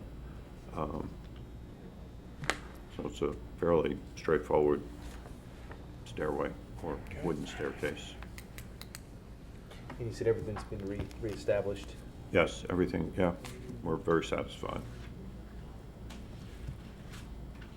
Okay. I think we're actually happy to see a new owner up there, to be honest with you. Yeah. Brought you all the way the other day? Yes, a little bit. Any questions? That situation where they just did it? They just cleared the land? I can remember that a number of years ago. Not all of it, just enough to get a swimming pool in. Did they have a CO for the pool? They did, yes. And to give you a quick update, last year we approved only 7, Chapter 219, even though it seemed like many more. We filed a report with New York State DEC. Okay, thanks, Jeff. Thank you. Next item, preliminary major residential subdivision, Cowfold Farm. We don't have Jeff and we don't have Dick. Yeah, I mean, I've reviewed the staff reports. I mean, I can speak to some of the the basic planning issues. Okay. The main one, the workforce housing, yeah.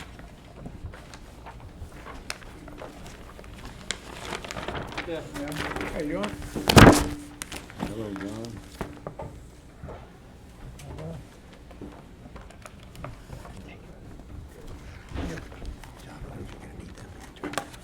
Oh, okay, thanks.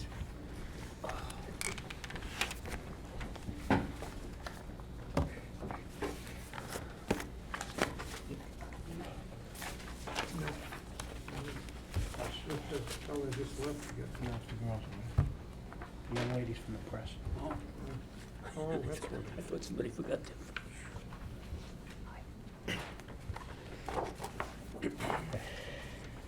Where to begin?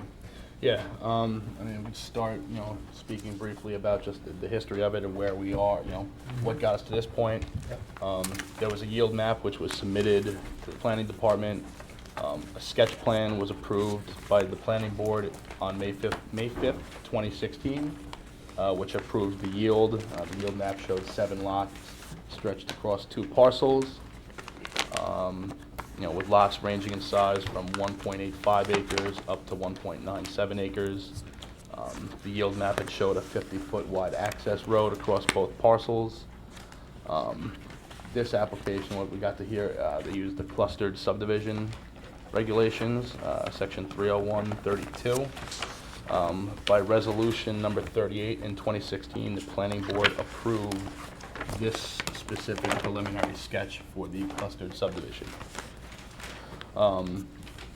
Some of the planning issues and recommendations that I want to go through.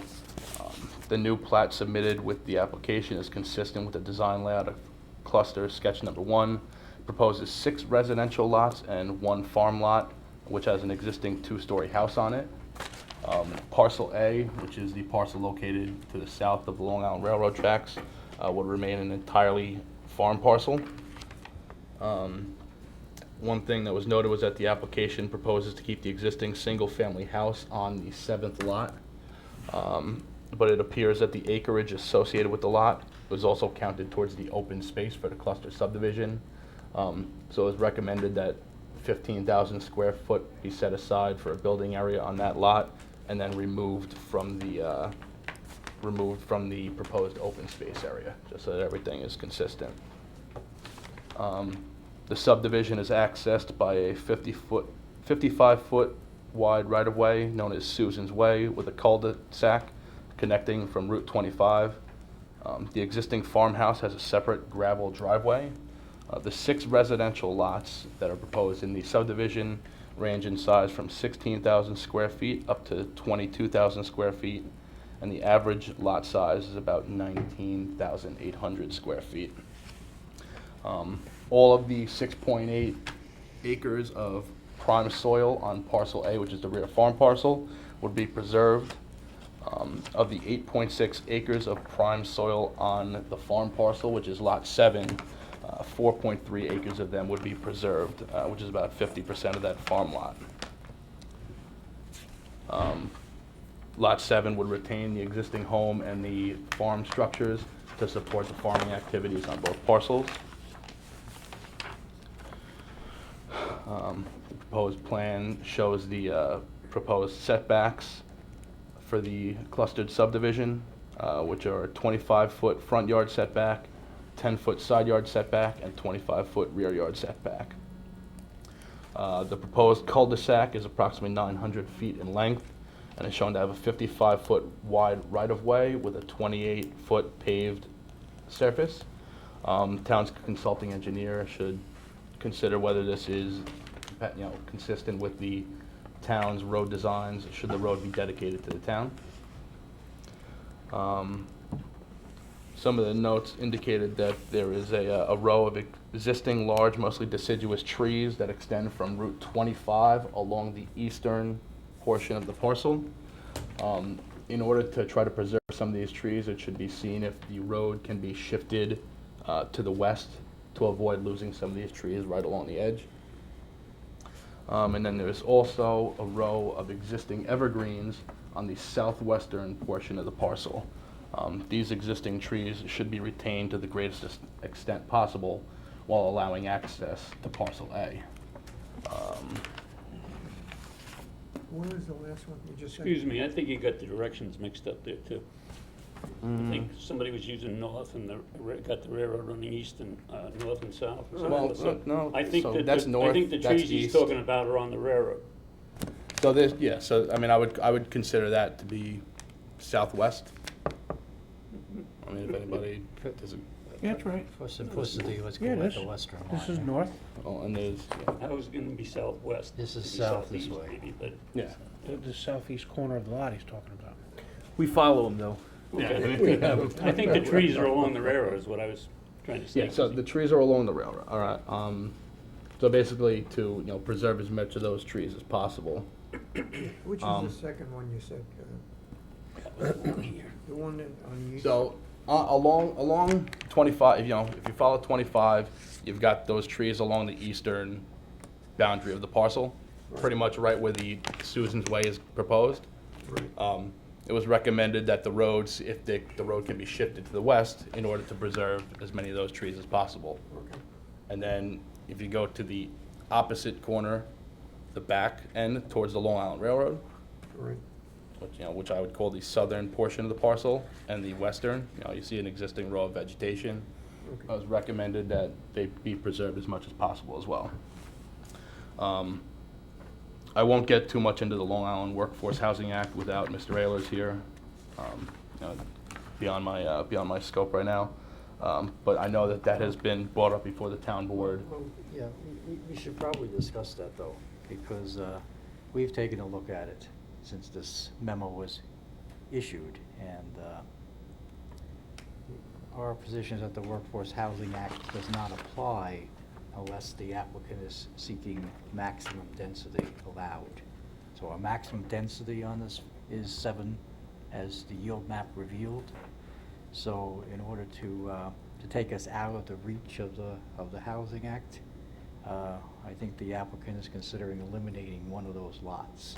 So we'll actually be building below maximum density. And subsection 2 of the Workforce Housing Act provides that if you are electing something less than maximum density, the Housing Act provisions do not apply. So it just takes it right off the table. Because the other way around, you could get a density bonus the other way and go to 8 lots. Well, we could, but then, then we have smaller lots tighter together, and we gotta make all these, go through all these hoops about either providing affordability with covenants or paying a fee in lieu. Rather than do all of that, we're seriously considering just getting rid of the 7th lot.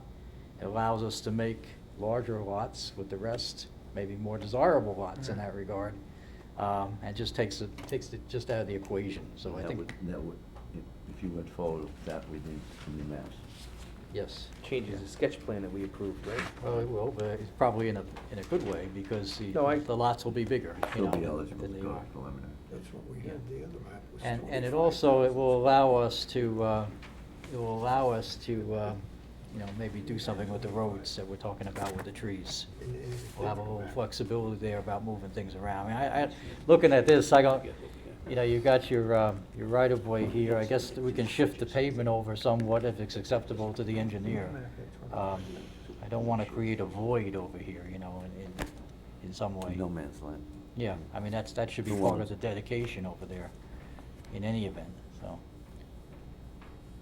All right, But- we'll have but- to But that's, run that by. I think that's the easiest way to deal with it. I just so the board knows, I mean, I've done this elsewhere where, we've had multifamily type developments, where, just to take an example, if you have a 300 lot permissible yield, if you go to 299, that's enough to take you out of the scope of the statute, Look, I mean, it's a thorny issue, otherwise there's a lot of machinations involved once you get into that law, and, if you just take yourself out of it, then we don't have to deal with that, we just. I mean, I won't comment too much on that without, we'll have counsel here, but. And then just kind of coming into some of the issues and recommendations that were noted, the Workforce Housing Act was one of them. Who will own and maintain parcel A, which is the large farm parcel in the back? And one of the questions that arose from that is, how will the farmer access parcel A? That kind of brought into the question, you've got this row of trees here, which seems to really be along the rear westernly boundary of the property, would seem to be the only way to access that rear farm parcel. Yeah, we can do, again, we can do one of two things. We can either have some access way that runs around here, and again, with eliminating the one lot, we have a little more flexibility what we do there, or we could just have some kind of an access that comes through here and goes over that way. So that the farmer would drive up the road to this point and then take off. Which, I mean, that could be something, that if the sketch plan is changed, if you remove a lot, it might give you a little bit of room to.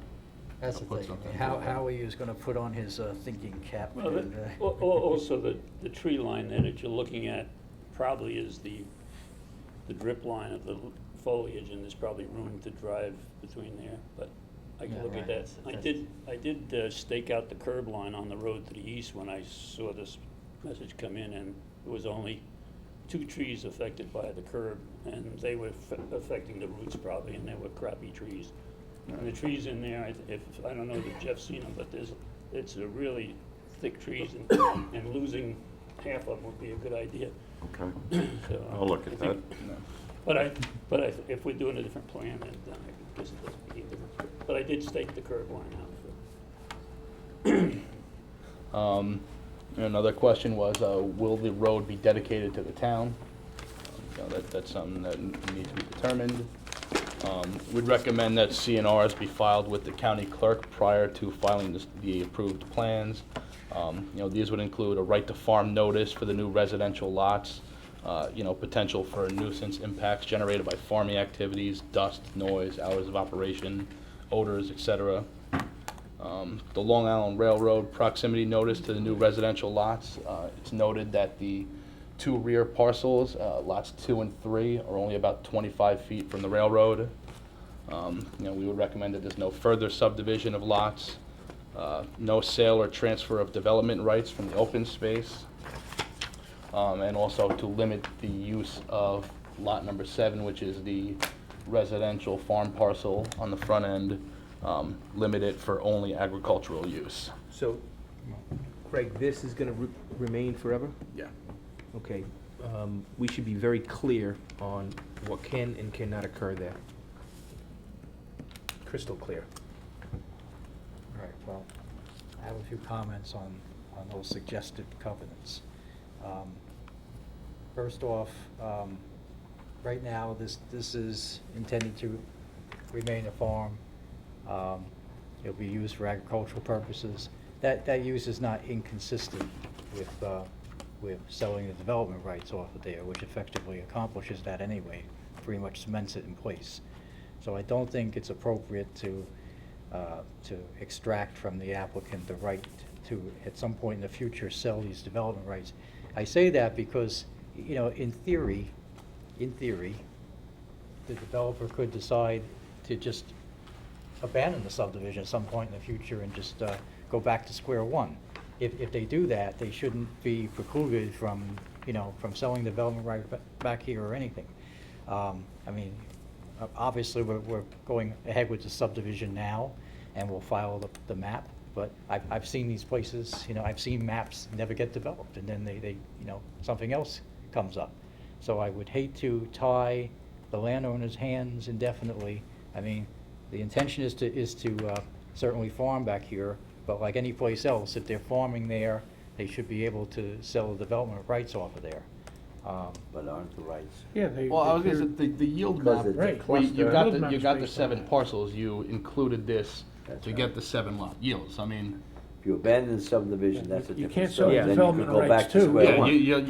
it's like double dipping. He's Like saying you're if you getting- abandon the subdivision, certainly you can sell the development rights. That's right. Yeah, well, that's Go the back to thing. square one. Yeah. Yeah, but you don't wanna say, But if oh I yeah, do file the a- subdivision and a then, oh yeah, covenant hey, that I'm you gonna can't sell the build on development it, rights. then- Well, you but can't I break don't the want a covenant, covenant right? put on here that's gonna say that forever, no rights can be sold off of that. It would have to be appropriate for the time that we're talking about.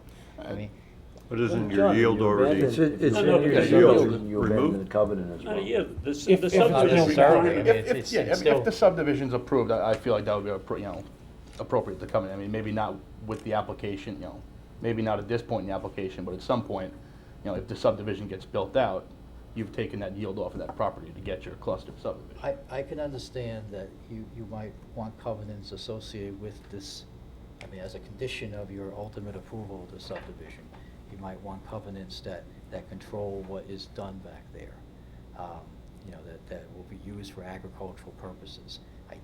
When you go the next step and you say that the applicant is precluded from selling whatever development rights might be back there, I think that's going one step too far.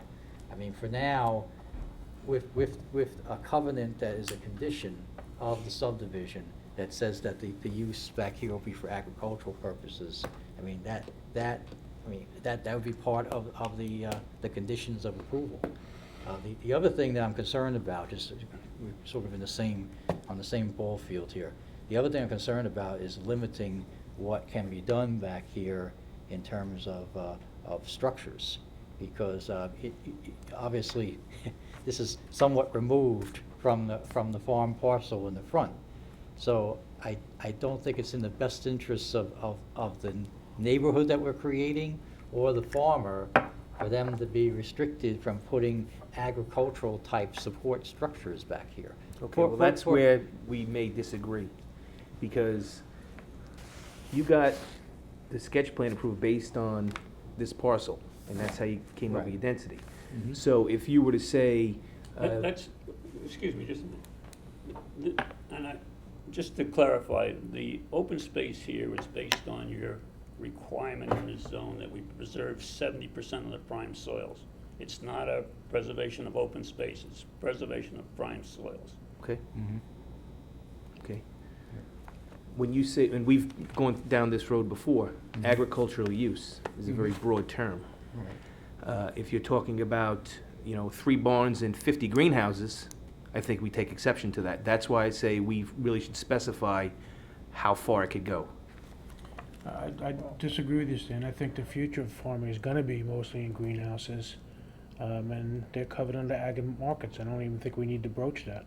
But we've had the public take exception to that many, many, many times. So that's why I bring it up, and we should be clear. Maybe I'm not saying that, we would limit it that much, but I think we should be clear so that, 5 years from now, when somebody wants to buy it and put up 100 greenhouses, that they're allowed to, or 3 farm stands, one on, one side and one, on the main road. So it just leaves it open for bad interpretation down the road, and it's happened here many, many times. So while it's in front of us, I think it would be best to agree on what can be done. Can I ask a question? You said that earlier that you would remove one lot in order to take yourself out of the affordable housing Right. equation. So does that mean you only have one lot left to sell as a development right? Takes Well, one no. of the 7 lots out. No. One of the 7? We've got 7 down here, which is what our yield is, based upon the yield map. Right, So we based would- on- So we would eliminate, So you're clustering your yield, you'll take one out. we'll take one fewer. So based on than the yield, you have one remaining. No. You could, 7 minus 1 is 6. 6, Yeah. right. Yeah. But you I take, went to school. so, okay, yes, but you took one out Yeah, to get that's to the minus 6. one. You have, Six. you have a So- development. So you have a development developable right. lot, You have a development right. one You could You development can't right. develop it out of the 70-30. Right. I'm not following. To sell. You would be looking at development rights based on yield, not necessarily based on a proposed subdivision map. I mean, you're gonna base it on yield. Development rights if he abandons the subdivision. I'm talking about, You're talking about two I'm different talking things. about if I wipe the slate That's clean in the different. future, That's- okay? And I that's a just different eliminate. That's different. No, we agree, that's different. Right. We're saying with a I- proposed clustered subdivision, Mhm. which started with 7, which now would be 6, Right. leaving that lot for What lot? this Parcel A, agricultural right? lot. Because you approved for 7, Somewhere in only the just 6, southwesterly you have area. a development right for that lot that you've taken out. That's what he's saying. Do you? I mean, if you wanna what I'm develop asking. that extra, if that additional But you lot wanna is buy it, developed, Jeff, or something? when you get No, yourself someone back might into the buy it. Workforce Act. Yeah, I understand, I don't think. Okay, you understand it, okay. Can you I explain it understand it, better but than I I think can? you're wrong. No. Well, it's not, we're not. It's okay. Understand, They we're, did it. That's good. we're not proposing this as a building lot, okay? If that's what the confusion is. I mean, the only building lots are over here, Right. okay? This will be used for agricultural purposes, probably associated with the farm lot number 7 here. He's trying to give us an extra. Well, when you had said that you would be selling the development Development rights right, not a off lot, of development that So we can sell it. agricultural He's trying to get us parcel, money on it. Conceivably That's what back he here. Wonderful guy. That's right. I what think- rights do I you think he's have wrong, to but it's develop wonderful. it? Well, that's why Well, he's raising the well, question. If, I do understand, if we wipe out the Yeah, whole but map, if I- yes, then- everything. then I probably You have may 7. have something you- back there, that's right. Yeah, well, you have So- 7 so- rights, or whatever the yield will give you. What I'm saying is, if. But when you take that one out in order to get out of the other program. Well, but that's not what we're taking out. We're eliminating this over here. But you see, It's just, it's easy to visualize if you just say we do away with lot 6 over here, okay? So then this would probably become 6 instead of 7.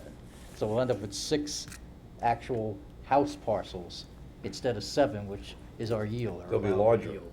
They'll be a little They'll bit be larger, larger. right, or they may be configured a little differently to allow us to get these access ways that we're talking about. So you're voluntarily extinguishing the rights on one lot, so you don't have to meet the criteria of the affordable housing. That's right, Exactly. we're giving up our full yield by giving up one lot, that's right.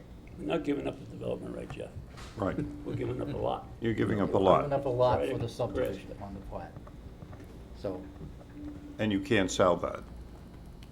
no, that. Can't sell that lot. That you can't sell. Right, and you Well, can't there sell won't that be- right for there that. won't be- there won't And you be a can't lot. sell that right for Yes. that lot. The subdivision wouldn't be creating that lot. Right. Can't sell what you don't have. Everything's gonna be renumbered 1 to 6 instead of 1 to 7, basically, that's the best way to look at it. Subdivision, except with covenant, it doesn't get the casting off. All right, so I think we covered what my issues were. The other thing, and, you know, we'll have to talk about. Right. What you wanna do up here, but I don't think, I mean, I'm envisioning the farmer coming back here, maybe having a little irrigation shed, or perhaps a storage building to put fertilizer or something. I mean, if they have to bring pallets back and forth every day, it's really not very convenient for the farmer. There should be some ability to stockpile stuff back here. You even have a little storage barn where some of the tractors or something can be kept. I don't think there's anything wrong with that. It's still No. consistent with the agricultural use. John, would it be appropriate to talk to the board and to Vinnie about the road standards? And I know that, Well- I can't remember your name. Greg. Greg Just had Greg, mentioned and that, whatever you wanna- you know, that whether we wanted to dedicate this or not. It seems to me, as a planner, that a 28-foot pavement to serve 5 lots and all the other infrastructure that goes with it, it would be possible for us to think about doing a private road with less pavement width and so forth, if we were not gonna dedicate it to the town. I don't Because I think think, that's unusual. you know, I mean, rural. that's a decision lots of- that the And owner you've done makes. this in the past in rural areas where, that we wanna decrease the standards if the developer wants to keep it private and have a homeowners association to maintain the roads. Yeah, What that's happens with possible. garbage pickup and snow removal? We'll have Well, to have a they'd have community to have a home- organization take care of that. homeowners Yeah. There'll be an association. I'm not sure that garbage doesn't go into private roads. Based on the new IFC code, IFC. International Fire Code, with respect to emergency vehicle apparatus, you'd be knocking it down by 2 feet, because your pavement width needs to be 26 under those standards. And it deals with serving 4 or more The fire lots. apparatus roads that you're Yeah. talking about, yeah. Yeah, so you're up to, you know, you're When did they plus become planners? more than Holy 4 here. Christ. So if you were 4, I think the standards allow you to shrink it down to 20. So that, you know, I mean, that's something that I would suggest you could look into. Woo. Forget it. Yeah, I'm sorry I brought it up. It's kind of a, it's, I'm with you. I'm not, you know, again, it's, Just more regulation. exactly. So, More pavement that you didn't want. All right, well, so. Issue closed. Sorry about that. Issue closed. Yeah, it looks like we're going nowhere with that one. Moving right along. Me and my big mouth. All right, so we have some questions for Dick. Yeah. And, Yeah, and Dick can call me anytime, he knows that. Or Jefferson. Yeah. I know Jeff wanted to be here today. He didn't want to miss this. again, I wouldn't have a problem with them knocking it down to 26. I mean, I know it's Nah, significant. that ain't even worth talking about. Not with everything else. 2 feet. Yeah. It would be 4 on that road, plus the farmhouse would be 5. Yeah, but they never count the way we count. Just kidding. Well, you've got lots But- 1 but through 6. why I get down to assume you're 26? eliminating one road. Right? We have, right now, we have 1 through 7. 1 through 7. Be a But what I'm living way. saying, as far as Susan's Ways go, Yeah. and again, that's something that has not been brought up here, whether access to lot 7 would be maintained from Main Road or the proposed subdivision road. Yeah, there's an existing access to the main road. Right, so I'm taking it that access to lot 7 would be maintained from Main Road, and you would not be utilizing the subdivision roadway, is that correct?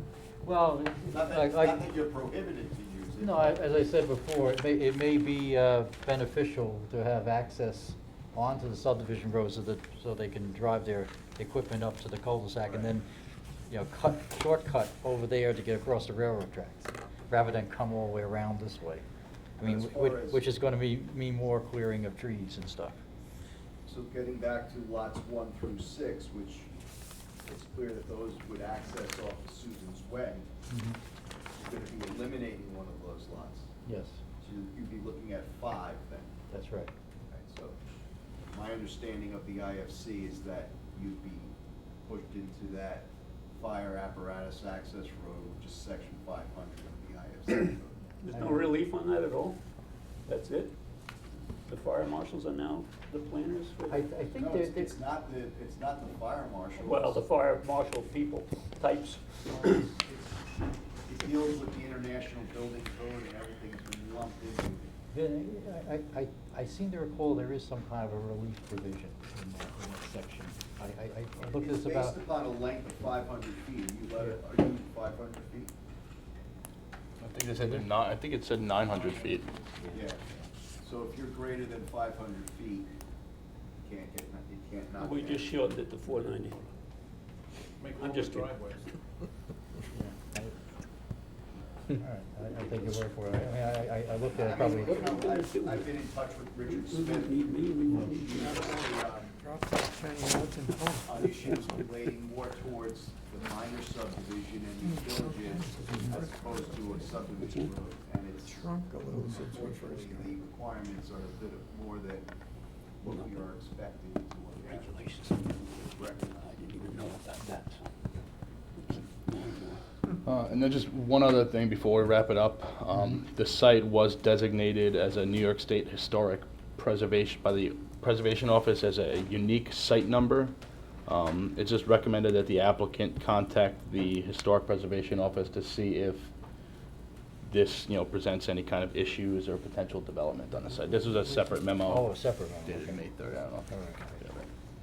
All right. But yeah, it's just recommended that the applicant contact the Historic Preservation Office. It's a May 3rd memo, or? Yeah, I mean, I can run them off. All right, is this an extra you have? Yeah. All right, great. Okay, All right. thank you. Thank you, guys. Have a good evening. What's 7 minus 1? What's a lot versus a year? Which way is Versus north? a development right? Yes, Look that up. I got those, I know. development lot. Good seeing you, Howie. Take it easy. Which way is north? Whenever it's Howie, you always say northerly and southerly. Good question, I just don't? wanna back up to that Long Island National. Right? Northerly and southerly. All right. The development rights intact on that whole piece, or were they sold as part of that? I'll check on that. I'd like to know that.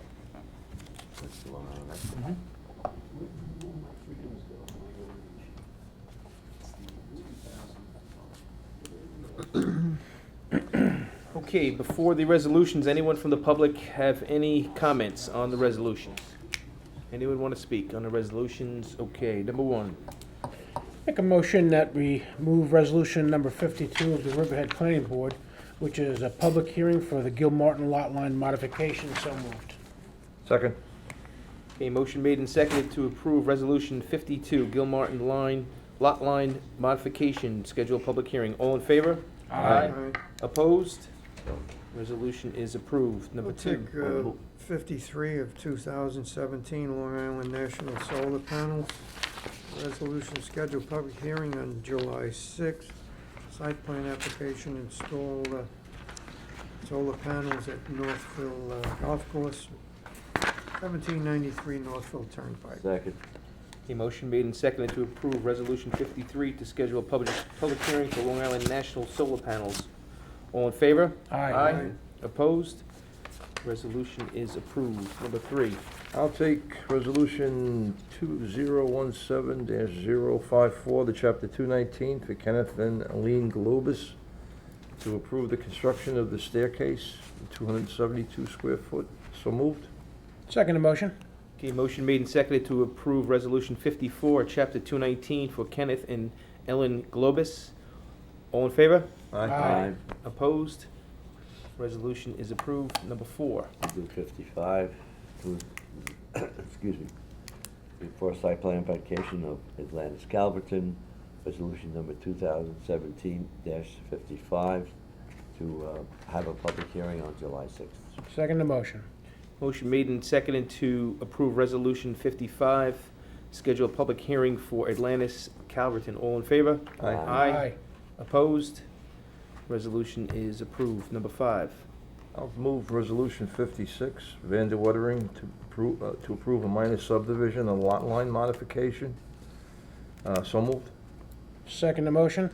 Motion made and seconded to approve Resolution 56, Van de Wettering, minor subdivision lot line modification. All in favor? Aye. Opposed? Resolution 57, is approved. minor subdivision Giordano, a resolution to extend the time for the chairman to sign his or her signature to the final plat. Subdivision located at 4 and 18 Dunn Looking Lane in South Jamesport. Second. Motion made and seconded to approve Resolution 57, minus subdivision Giordano, Doyle, and Cassidy. All in favor? Aye. Aye. Opposed? Resolution is approved. Any public comments on any other matter in front of the planning board? Any public comments? Okay, minutes of June 1st. So moved. Second. A motion made and seconded to approve the minutes of June 1st. All in favor? Aye. Opposed? Minutes are approved.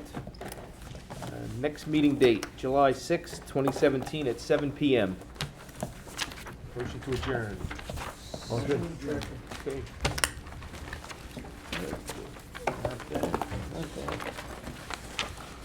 That's worse.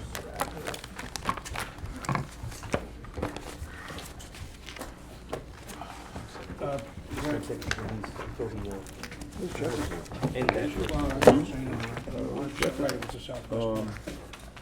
This Yeah. meeting says, Yeah, anyone unclear? code upgrade. Sorry, it might have been $7 or something? southwest, west southwest. So is Brad.